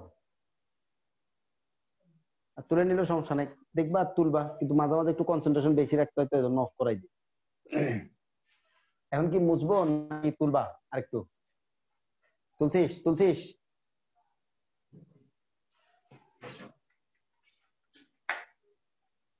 আচ্ছা এবার দেখ, জটিল যোগের আসলে আমার টার্গেট হলো জটিলের সংকরায়নে আসা, বুঝছিস? এজন্য দীপধাপ সব রেখে চলে আসছি। নামকরণটা একটু মনে হয় দেখাইলে বেটার হইতো না? আচ্ছা তোরা দেখি পারিস কিনা নিজেরা, না পারলে আমাদের নেক্সট ক্লাসে বলিস, আমি করে দিব। এখন দেখো,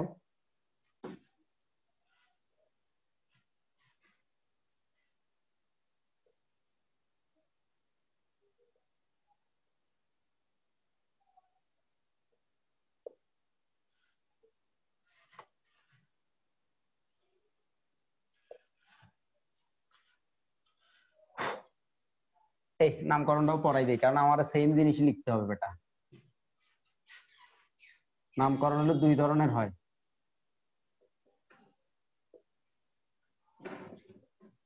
খেয়াল কর, এখানে এই যে জটিল অংশটা না, এই জটিল অংশটা অ্যানায়ন না ক্যাটায়ন? অ্যানায়ন। এখানে জটিল অংশটা হচ্ছে ক্যাটায়ন। জটিল অংশ অ্যানায়ন হলে নামকরণ একরকম, জটিল অংশ ক্যাটায়ন হলে নামকরণ আরেক রকম। এখন দেখ, এই যে জটিল অংশটা, এটা যদি অ্যানায়ন হয় তাহলে আমরা কাকে আগে লিখবো জানিস? এইখানে যে ক্যাটায়ন থাকবে তাকে লিখবো আগে, ক্যাটায়ন। সংখ্যা সহ লিগ্যান্ড,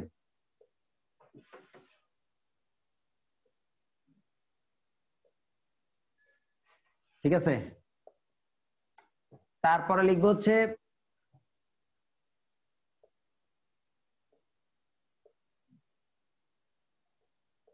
কেন্দ্রীয় ধাতুর নামের মূল অংশ।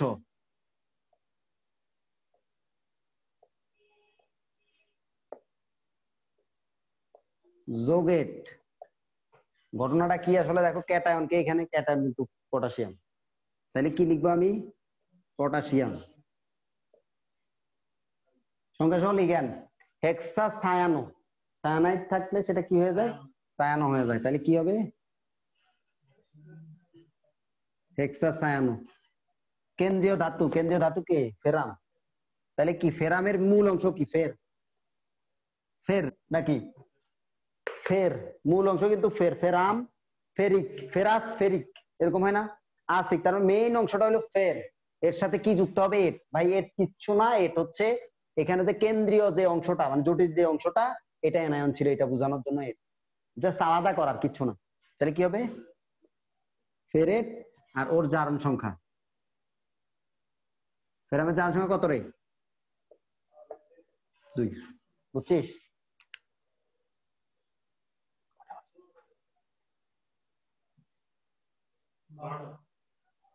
ঠিক আছে, প্যারা নাই। হ্যাঁ দেখ, এখানে ইয়েটা জটিল অংশটা কেমন? ক্যাটায়ন। ক্যাটায়নের সংখ্যা সহ লিগ্যান্ড।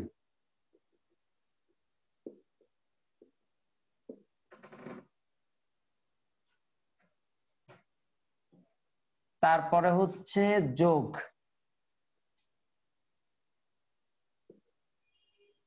কেন্দ্রীয় পরমাণু, ভিতরে ওর জারণ সংখ্যা,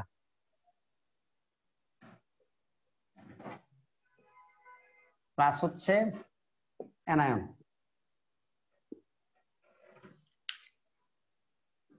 দেখো সংখ্যা সহ লিগ্যান্ড কত?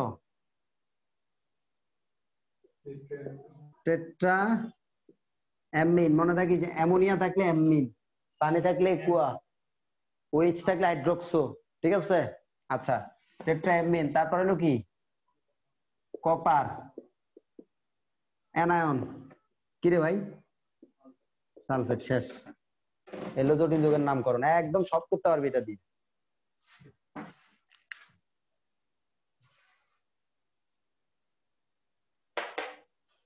মুছে দিব? মুছবো রে? এই তুলবি?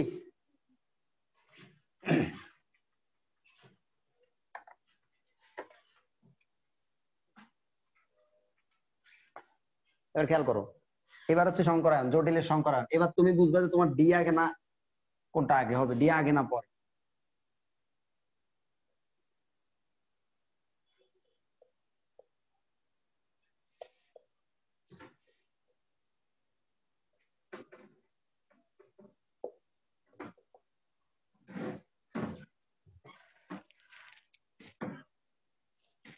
দেখো এখানে কেন্দ্রীয় পরমাণুকে ফেরাম। এখন এই যে ফেরাম, এই ফেরামের জারণ সংখ্যাটা আগে তুমি বের করে নিবে।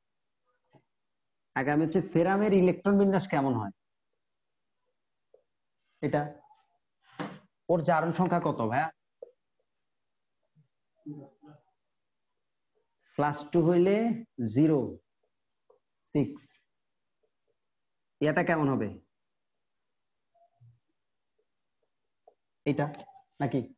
তারপরে দেখো S 3D 4S 4P। এখন তোমার এখানে লিগ্যান্ডটা কেমন? লিগ্যান্ড স্ট্রং, সো চাপ দিবে। ভাইয়া এবার চাপ দিবের ব্যাপারটা একটু বুঝ। মানে চাপ দিবে মানে কি জানিস? এই যে সায়ানাইড, সায়ানাইড যে বন্ধনটা গঠন করবে সেটা কি দিয়ে বন্ধনটা ফর্ম করবে? ইলেকট্রন দিয়ে। ও যদি 2টা করে ইলেকট্রন ও নিজে পুশ করবে, তো সেই ইলেকট্রন কেমন? নেগেটিভ। এগুলা কি? এগুলো হচ্ছে ফেরামের ইলেকট্রন। তাহলে সায়ানাইডের ইলেকট্রন ফেরামের ইলেকট্রন কি করবে? বিকর্ষণ করবে। কারণ ইলেকট্রনই তো, ইলেকট্রন তো একই কথা। তাহলে ওরা ওরে বিকর্ষণ করার পরে শুধু বিকর্ষণই করবে না, ওরা ওরে চাপ দিয়ে যুগল ঘটাবে। যুগল ঘটাবে। দেখ ওরা সবাই একে আলাদা আলাদা থেকে বসে আছে না, এক একজন এক চেয়ারে বসে আছে। ওদেরকে বলবে না তোমরা সবাই একই চেয়ারে দাও, আমরা একই চেয়ারে। বুঝতে পারছো? দ্যাটস ওয়াই চাপ দিবে। কারণ হচ্ছে এই যে সায়ানাইড, সায়ানাইডটা স্ট্রং লিগ্যান্ড, এজন্য চাপটা দিবে। এখন দেখো চাপ দিলে কি হয় আসলে, তখন তুমি যেটা পাবা সেটা হচ্ছে ওর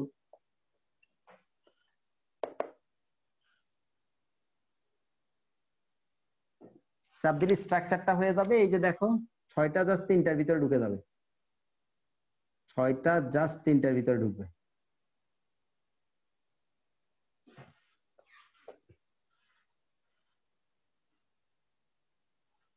ছয়টা 3টার ভিতরে ঢোকার পরে তুমি দেখতে পাবা যে এই যে সায়ানাইড, সায়ানাইড কয়টা বন্ধন ফর্ম করবে সন্নিবেশ সমযোজী? 6টা। ঠিক আছে, 6টা মানে এই যে দেখো এখানে একটা, তারপরে 2টা, 3টা, 4টা, 5টা, 6টা। এটা হলো 3D, এটা হলো 4S, এটা হলো 4P। ঠিক আছে, এখন দেখো ডি থেকে কয়টা? 2টা। এস থেকে কয়টা? একটা। পি থেকে কয়টা? D2sp3 হইলো ওর সংকরায়ন, আগে আসছে। এবার খেয়াল কর সেম জিনিস এখানেও দেখবি Fe2+ ইউজ হয়েছে।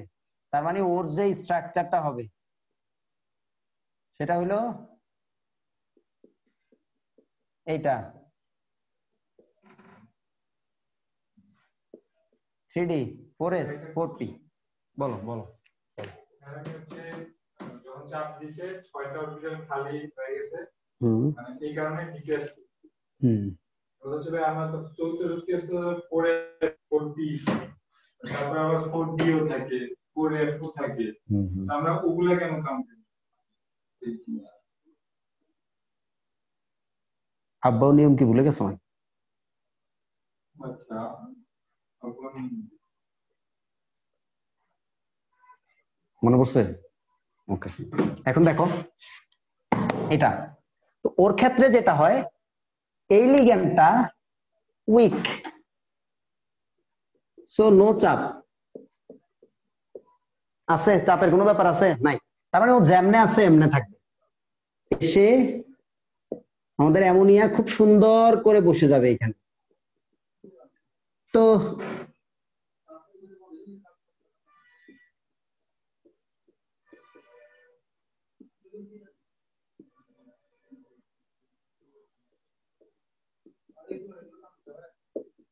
ঠিক আছে, এটা হলো 3D। এরপরে দেখো 4S, তারপর কি আসবে? 4p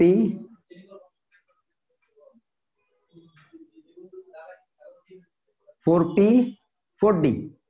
এবার দেখো ওই যে অ্যামোনিয়ার এই দুইটা করে এই দুইজন তিনজন তিনটা বন্ধন, চারটা বন্ধন, পাঁচটা বন্ধন, ছয়টা বন্ধন। তাহলে দেখো সিকোয়েন্স কিন্তু মানতে হবে তোমার। প্রথমে এস, একটা এস, পি কয়টা? তিনটা, ডি কয়টা? দুইটা, sp3d2। আসলে সবচেয়ে বড় সত্যি কথা হলো এত কাহিনী করার দরকার নেই যদি এমসিকিউতে আসে। তোমার শুধু একটা দুইটা জিনিস মনে রাখবা। কি মনে রাখবা আমি তোমাকে বলি। দেখো এইখানে হচ্ছে এই যে সন্নিবেশ সংখ্যা যত, এটা তো সন্নিবেশ সংখ্যা, এটাকে বলা যাবে না। ওই যে গুণটুন দিয়ে যদি বের হয় 6 গুণে 1 সমান সমান 6, যে 6 বের হবে সেই 6ই হচ্ছে আসলে স্টেরিক নাম্বার। জটিল যৌগের ক্ষেত্রে সন্নিবেশ সংখ্যাটাই হচ্ছে কি?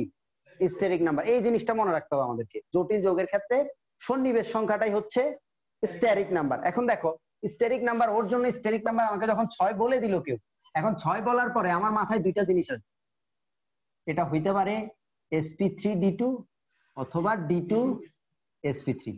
এখন কোনটা হবে এই জিনিস তো আমাকে বুঝতে হবে। এখন তুমি দেখো এই যে যদি ওর লিগ্যান্ড শক্তিশালী হয় তাহলে ডি আগে, লিগ্যান্ড যদি শক্তিশালী হয় তাহলে ডি আগে, আর লিগ্যান্ড যদি দুর্বল হয় তাহলে ডি যাবে পরে। লিগ্যান্ড শক্তিশালী হইলে ডি আগে, লিগ্যান্ড যদি দুর্বল হয় ডি পরে। সোজা, একদম সোজা হিসাব। তাহলে এইটা হবে কার জন্য? ওর জন্য। আর ডি ডি ডি আগে, এই যে এর জন্য এটা আর ওর জন্য এটা। বুঝছিস? কিছু বুঝছিস? বুঝলে ভালো। বাসায় গিয়ে একটু প্র্যাকটিস করিস, আরো কয়েকটা করবি, অনেকগুলো করবি, 10 15 20টা করবি। বুঝতে পারছিস? হ্যাঁ, এটা কি তুলবি কেউ? মুছে দিব? Okay fine.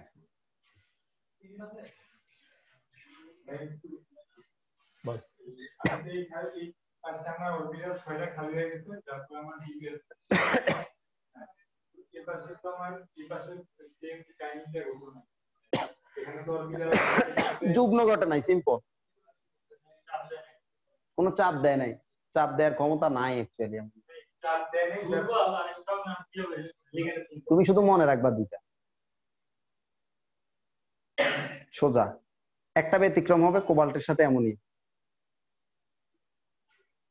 আরেকটা একাডেমিকে বলো। এই জায়গায় 40 তে গেছে কি 5 এসে না যায়। আচ্ছা আচ্ছা আচ্ছা, 4D তে না গিয়ে মানে আচ্ছা, ও একটা ছোট্ট ব্যাপার আব্বানীতির একটা ব্যতিক্রম ঘটে, সেটা হচ্ছে এখানে বলতে কি, যখন বাইরের কেউ এসে তোমার ইলেকট্রনে, মানে ধরো ফেরামের ইলেকট্রন দিয়ে ফেরামের কক্ষপথ পূরণ করবা, ফেরামের ইলেকট্রন দিয়ে ফেরামের কক্ষপথ পূরণ করবা, তখনকার হিসাব। আর এই যে বাইরের কারো অ্যামোনিয়ার ইলেকট্রন দিয়ে ফেরামের কক্ষপথ ফিল আপ করবা, এই দুইটার মধ্যে একটা ছোট্ট তফাৎ হচ্ছে সিকোয়েন্সটা মানতে হবে নরমাল যে সিকোয়েন্স, মানে এস তারপরে পি তারপরে ডি। ওর আগে হচ্ছে 3 হইলে 3 রে আগে স্যাটিসফাইড করবা, 4 হইলে 4 রে আগে স্যাটিসফাইড করবা, 5 হইলে 5 রে আগে স্যাটিসফাইড করবা। তারপরে আব্বানীতি নরমালি এখানে মানে না। ওর যে কোশ্চেন করছে সেটা মানে বিশাল বড় গ্যাপের কোশ্চেন করছে, এজন্য সংক্ষেপে উত্তর দিছে আব্বানীতি। বুঝতে পারছো? বুঝো নাই? মানে ওর কোশ্চেনটা ছিল অনেক বড় গ্যাপের, মানে ও এটা হলো বড়, ধরো ফার্স্ট ইয়ারের যারা শুরুর দিকে ক্লাস করে তাদের কোশ্চেন, এজন্য ওটারে আব্বানীতি দিয়ে চাপা দিছি। বুঝতে পারছো?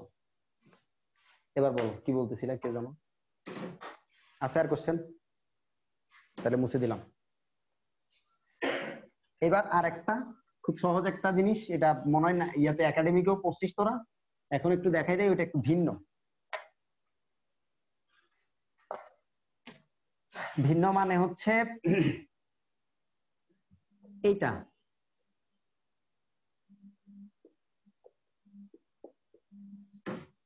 পারবি না? এটা পারবি? দেখানোর দরকার আছে এটা?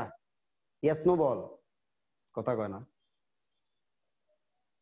দেখ, কপার হচ্ছে 2+, ঠিক না? তাহলে কি হয় বলতে পারবি? 4s0 3d9 নাকি? ওকে, এখন দেখ এখানে যেটা হয় সেটা হচ্ছে 9 তো ম্যাক্সিমামই ফিল আপ। এখন দেখ এরপরে 4s, তারপরে 4p, তারপরে 4d। খেয়াল কর এখানে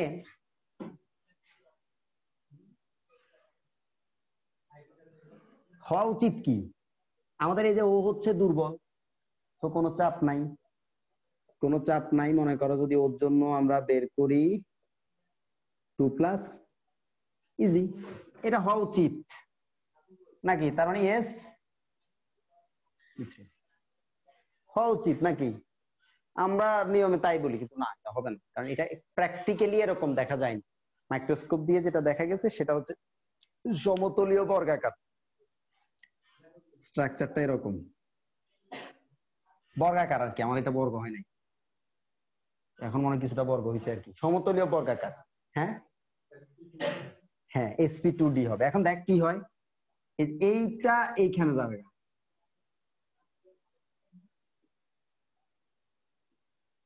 sp2d হবে, অ্যাকচুয়ালি sp2d হবে। এখন এখানে আরেকটা কোশ্চেন অ্যারাইজ করে যে sp2d নাকি dsp2। হ্যাঁ, dsp2 কেমনে হবে, যদি এই ইলেকট্রনটাকে যদি কোনোভাবে এইখানে পাঠানো যায় তখন এইটা এখানে আসবে, তাহলে তখন কি হয়, এটা dsp2 হয়।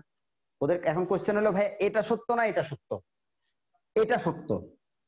কেন আমি বলি, যদি এটা সত্য হয় তাহলে এই ইলেকট্রনটা যখন বাইরে পাঠাবা তখন ও কি করে জানো, কপার 3+ হওয়ার একটা পসিবিলিটি, কারণ অলরেডি সে 2+, কিন্তু আরেকটা হলে কি হয়ে যাবে, সে 3+ হয়ে যাবে। ভাই এই 3+ হবে না, 3+ হবে সেদিন যেদিন কিয়ামত হবে নরমালি। যদি এইটা ঘটার প্রবাবিলিটি নাই, দ্যাটস ওয়াই এইটা আর হবে না, হবে হচ্ছে এইটা sp2d। বুঝছিস? পারবি?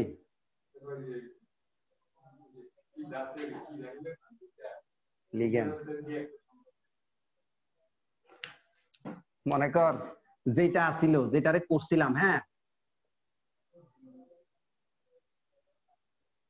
এটা দিয়েই কর,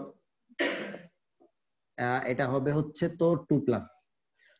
এখন ও তো দুর্বল, ওর দেখ ওর একসাথে কয়টা বসবে, দুইটা দুইটা করে, 3টা মিলে বসাবে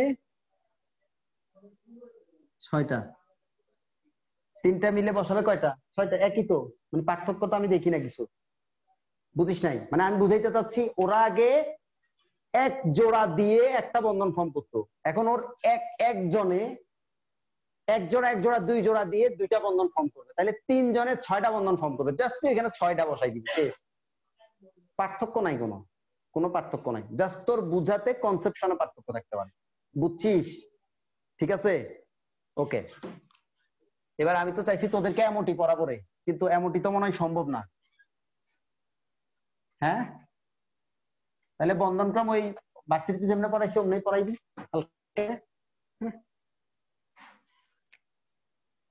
বন্ধনক্রম কি? দেখ, বন্ধনক্রম মানে হচ্ছে একটা অণুতে পরমাণুগুলোর মধ্যে নরমাল যতগুলো বন্ধন থাকে সেটা হচ্ছে বন্ধন। নরমালি দ্বিপরমাণুকের বন্ধনক্রমই আমরা সহজে বের করতে পারি।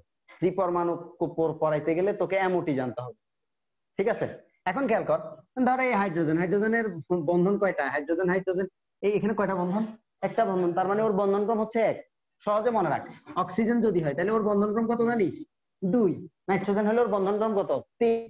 এখন আমরা জিনিসটারে সহজ করতে চাই, এইগুলা দিলে তো তোরা পারবি না? তাহলে কি এটা পড়ানোর দরকার আছে? কোনো দরকার আছে কিনা দেখ। যদি এইটা দেয় তাহলে কি করবি, এবার কথা ক। হ্যাঁ, ক ক ক ক তাড়াতাড়ি ক। আরে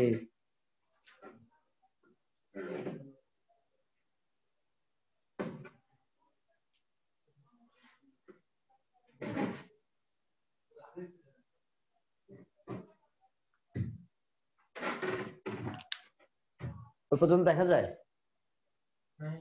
দেখা যাচ্ছে? ওকে, দেখ আমি 3টা পিরামিড আঁকছি, আমার মন চাইছে জন্য আঁকছি, আর কোনো কারণ নাই। হ্যাঁ,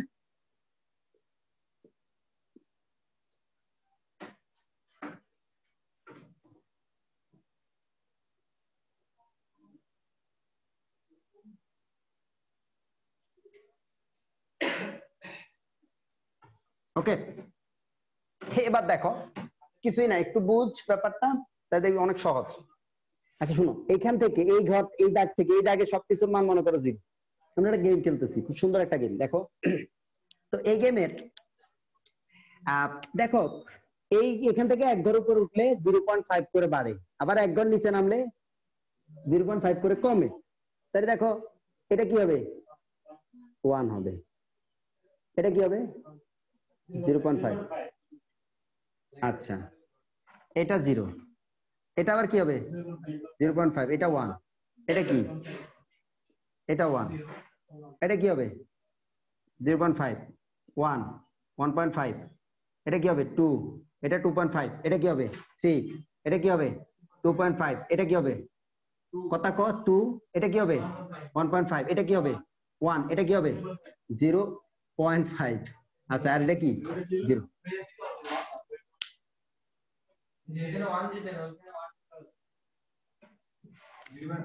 এটা আরে আমি এটা তো 0 দিছি না, তোমরা কেমনে 1 1 কইছো মিয়া, সব কোনো কথা।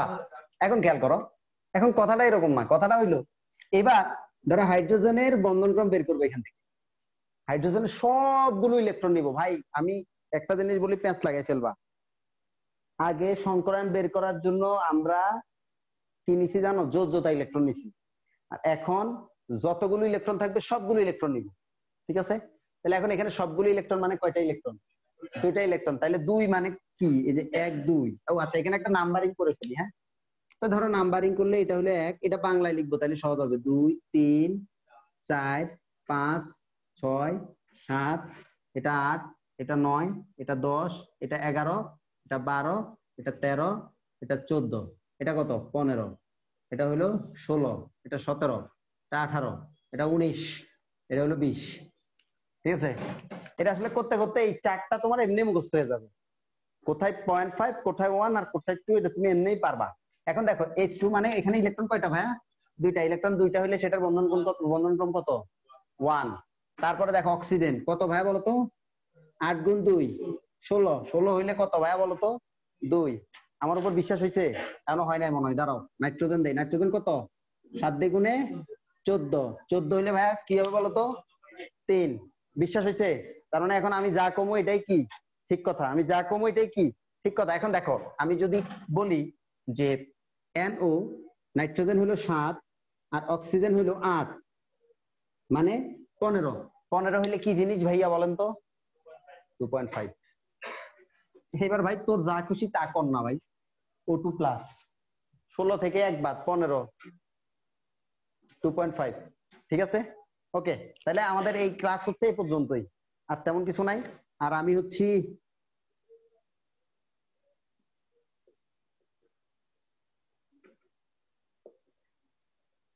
ঢাকা ইউনিভার্সিটিতে পড়তাম। ভালো থাকেন। হ্যাঁ বুঝিনি আমি, বলেন।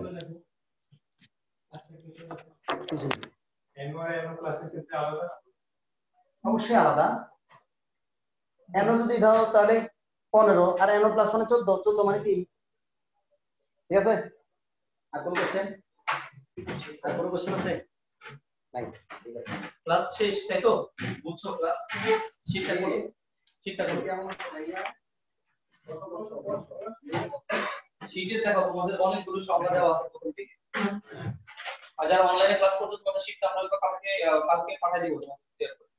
আর শিটে দেখো যে প্রথম থেকে যে সংখ্যাগুলো আছে এগুলো নিচে রেডিং করে নিবা, ঠিক আছে? সবগুলো পরীক্ষা আসবে না, যাতে একবার বেসিকের জন্য রেডিং করে নিবা এখন থেকে। তারপরে দেখো তোমাদের যে গ্রুপ 1 পেজ নাম্বার 2 তে গ্রুপ 1 পাইছো। গ্রুপ 1 এর আগে টোটালি পরের সারির মধ্যে কোনটা পি ব্লক কয়টা, এস ব্লক কয়টা, ডি ব্লক মৌলের সংখ্যাগুলো দেওয়া আছে। এগুলো হচ্ছে এমসিকিউর জন্য পড়বা শুধুমাত্র, রিটেনের জন্য এগুলো পড়া দরকার না, এমসিকিউর জন্য এগুলো পড়ে নিবা একবার। তারপরে গ্রুপ 1 এর মৌল কোনগুলো তোমরা জানো না এগুলো, গ্রুপ 1 এর মৌলগুলো। এরপর দেখো কর্ণ সম্পর্ক একটা টার্ম আছে, কর্ণ সম্পর্ক যদি এটা আমাদের পরবর্তী ক্লাসে আর কালেক্টর নিবে এটার উপরে, তারপর এটা একটু দেখে নিবা। তারপর দেখো এস ব্লক মৌল, পি ব্লক মৌল, ডি ব্লক মৌল, এফ ব্লক মৌল পাইছো পেজ নাম্বার 3 এ। হ্যাঁ পেজ নাম্বার 3 এ এসপিডিএফ এই চারটা ব্লক মৌলগুলো একটু পড়ে নিবা।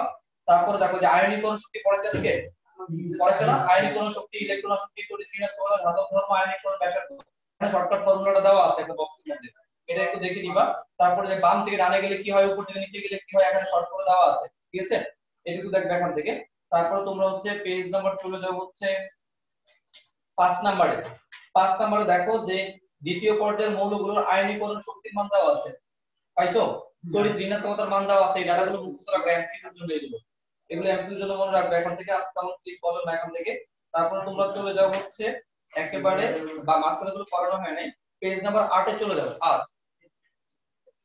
পেজ নাম্বার 8 এ চলে যাও এটা হলো সবচেয়ে ইম্পর্টেন্ট টপিক ঠিক আছে সংকরণ যেটা আছে পড়াশোনা ডিটেইলস আজকে এই সংকরণটা ভালো করে পড়বে এখান থেকে এমসিকিউর জন্য যে মাঝখানে যে চার্টটা দেখতে পাচ্ছ যে কোনটার কোন সংকরণ বন্ধন কত এবং আকৃতি কত পাইছো এটা তোমার একাডেমিকে পড়ছো এখন এই চার্টটা পুরোটা মুখস্থ করতে হবে হ্যাঁ এটা মনে রাখবা তারপরে দেখো হচ্ছে আমাদের এখান থেকে সিগমা পাই বন্ধন যেটা আছে পেজ নাম্বার 9 সিগমা পাই এর বন্ধনগুলো একটু দেখে নিবা কথা বুঝছো তারপর তোমরা চলে যাও হচ্ছে পেজ নাম্বার হচ্ছে একেবারে চলে যাও হচ্ছে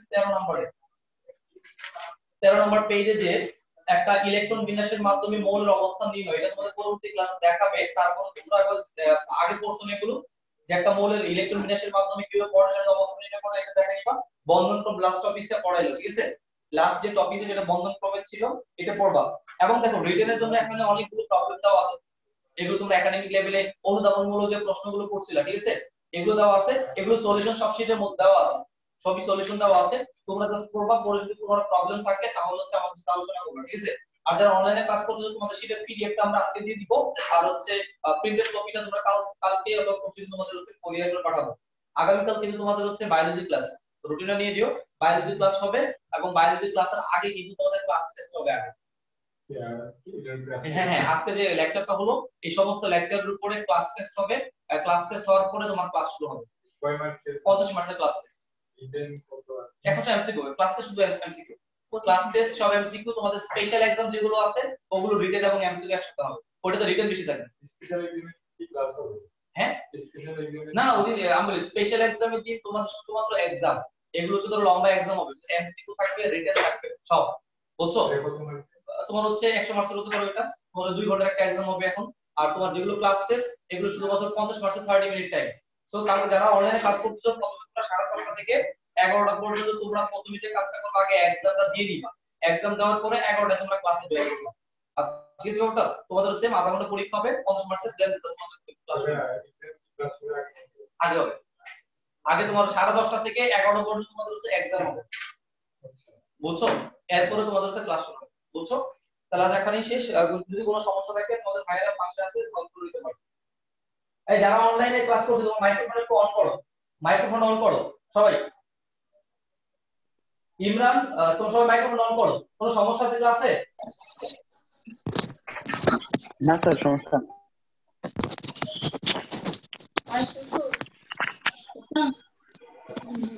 আচ্ছা ক্লাসে যদি সমস্যা থাকে আমাকে আলাদাভাবে নক করো কেমন ঠিক আছে স্যার আচ্ছা ভাই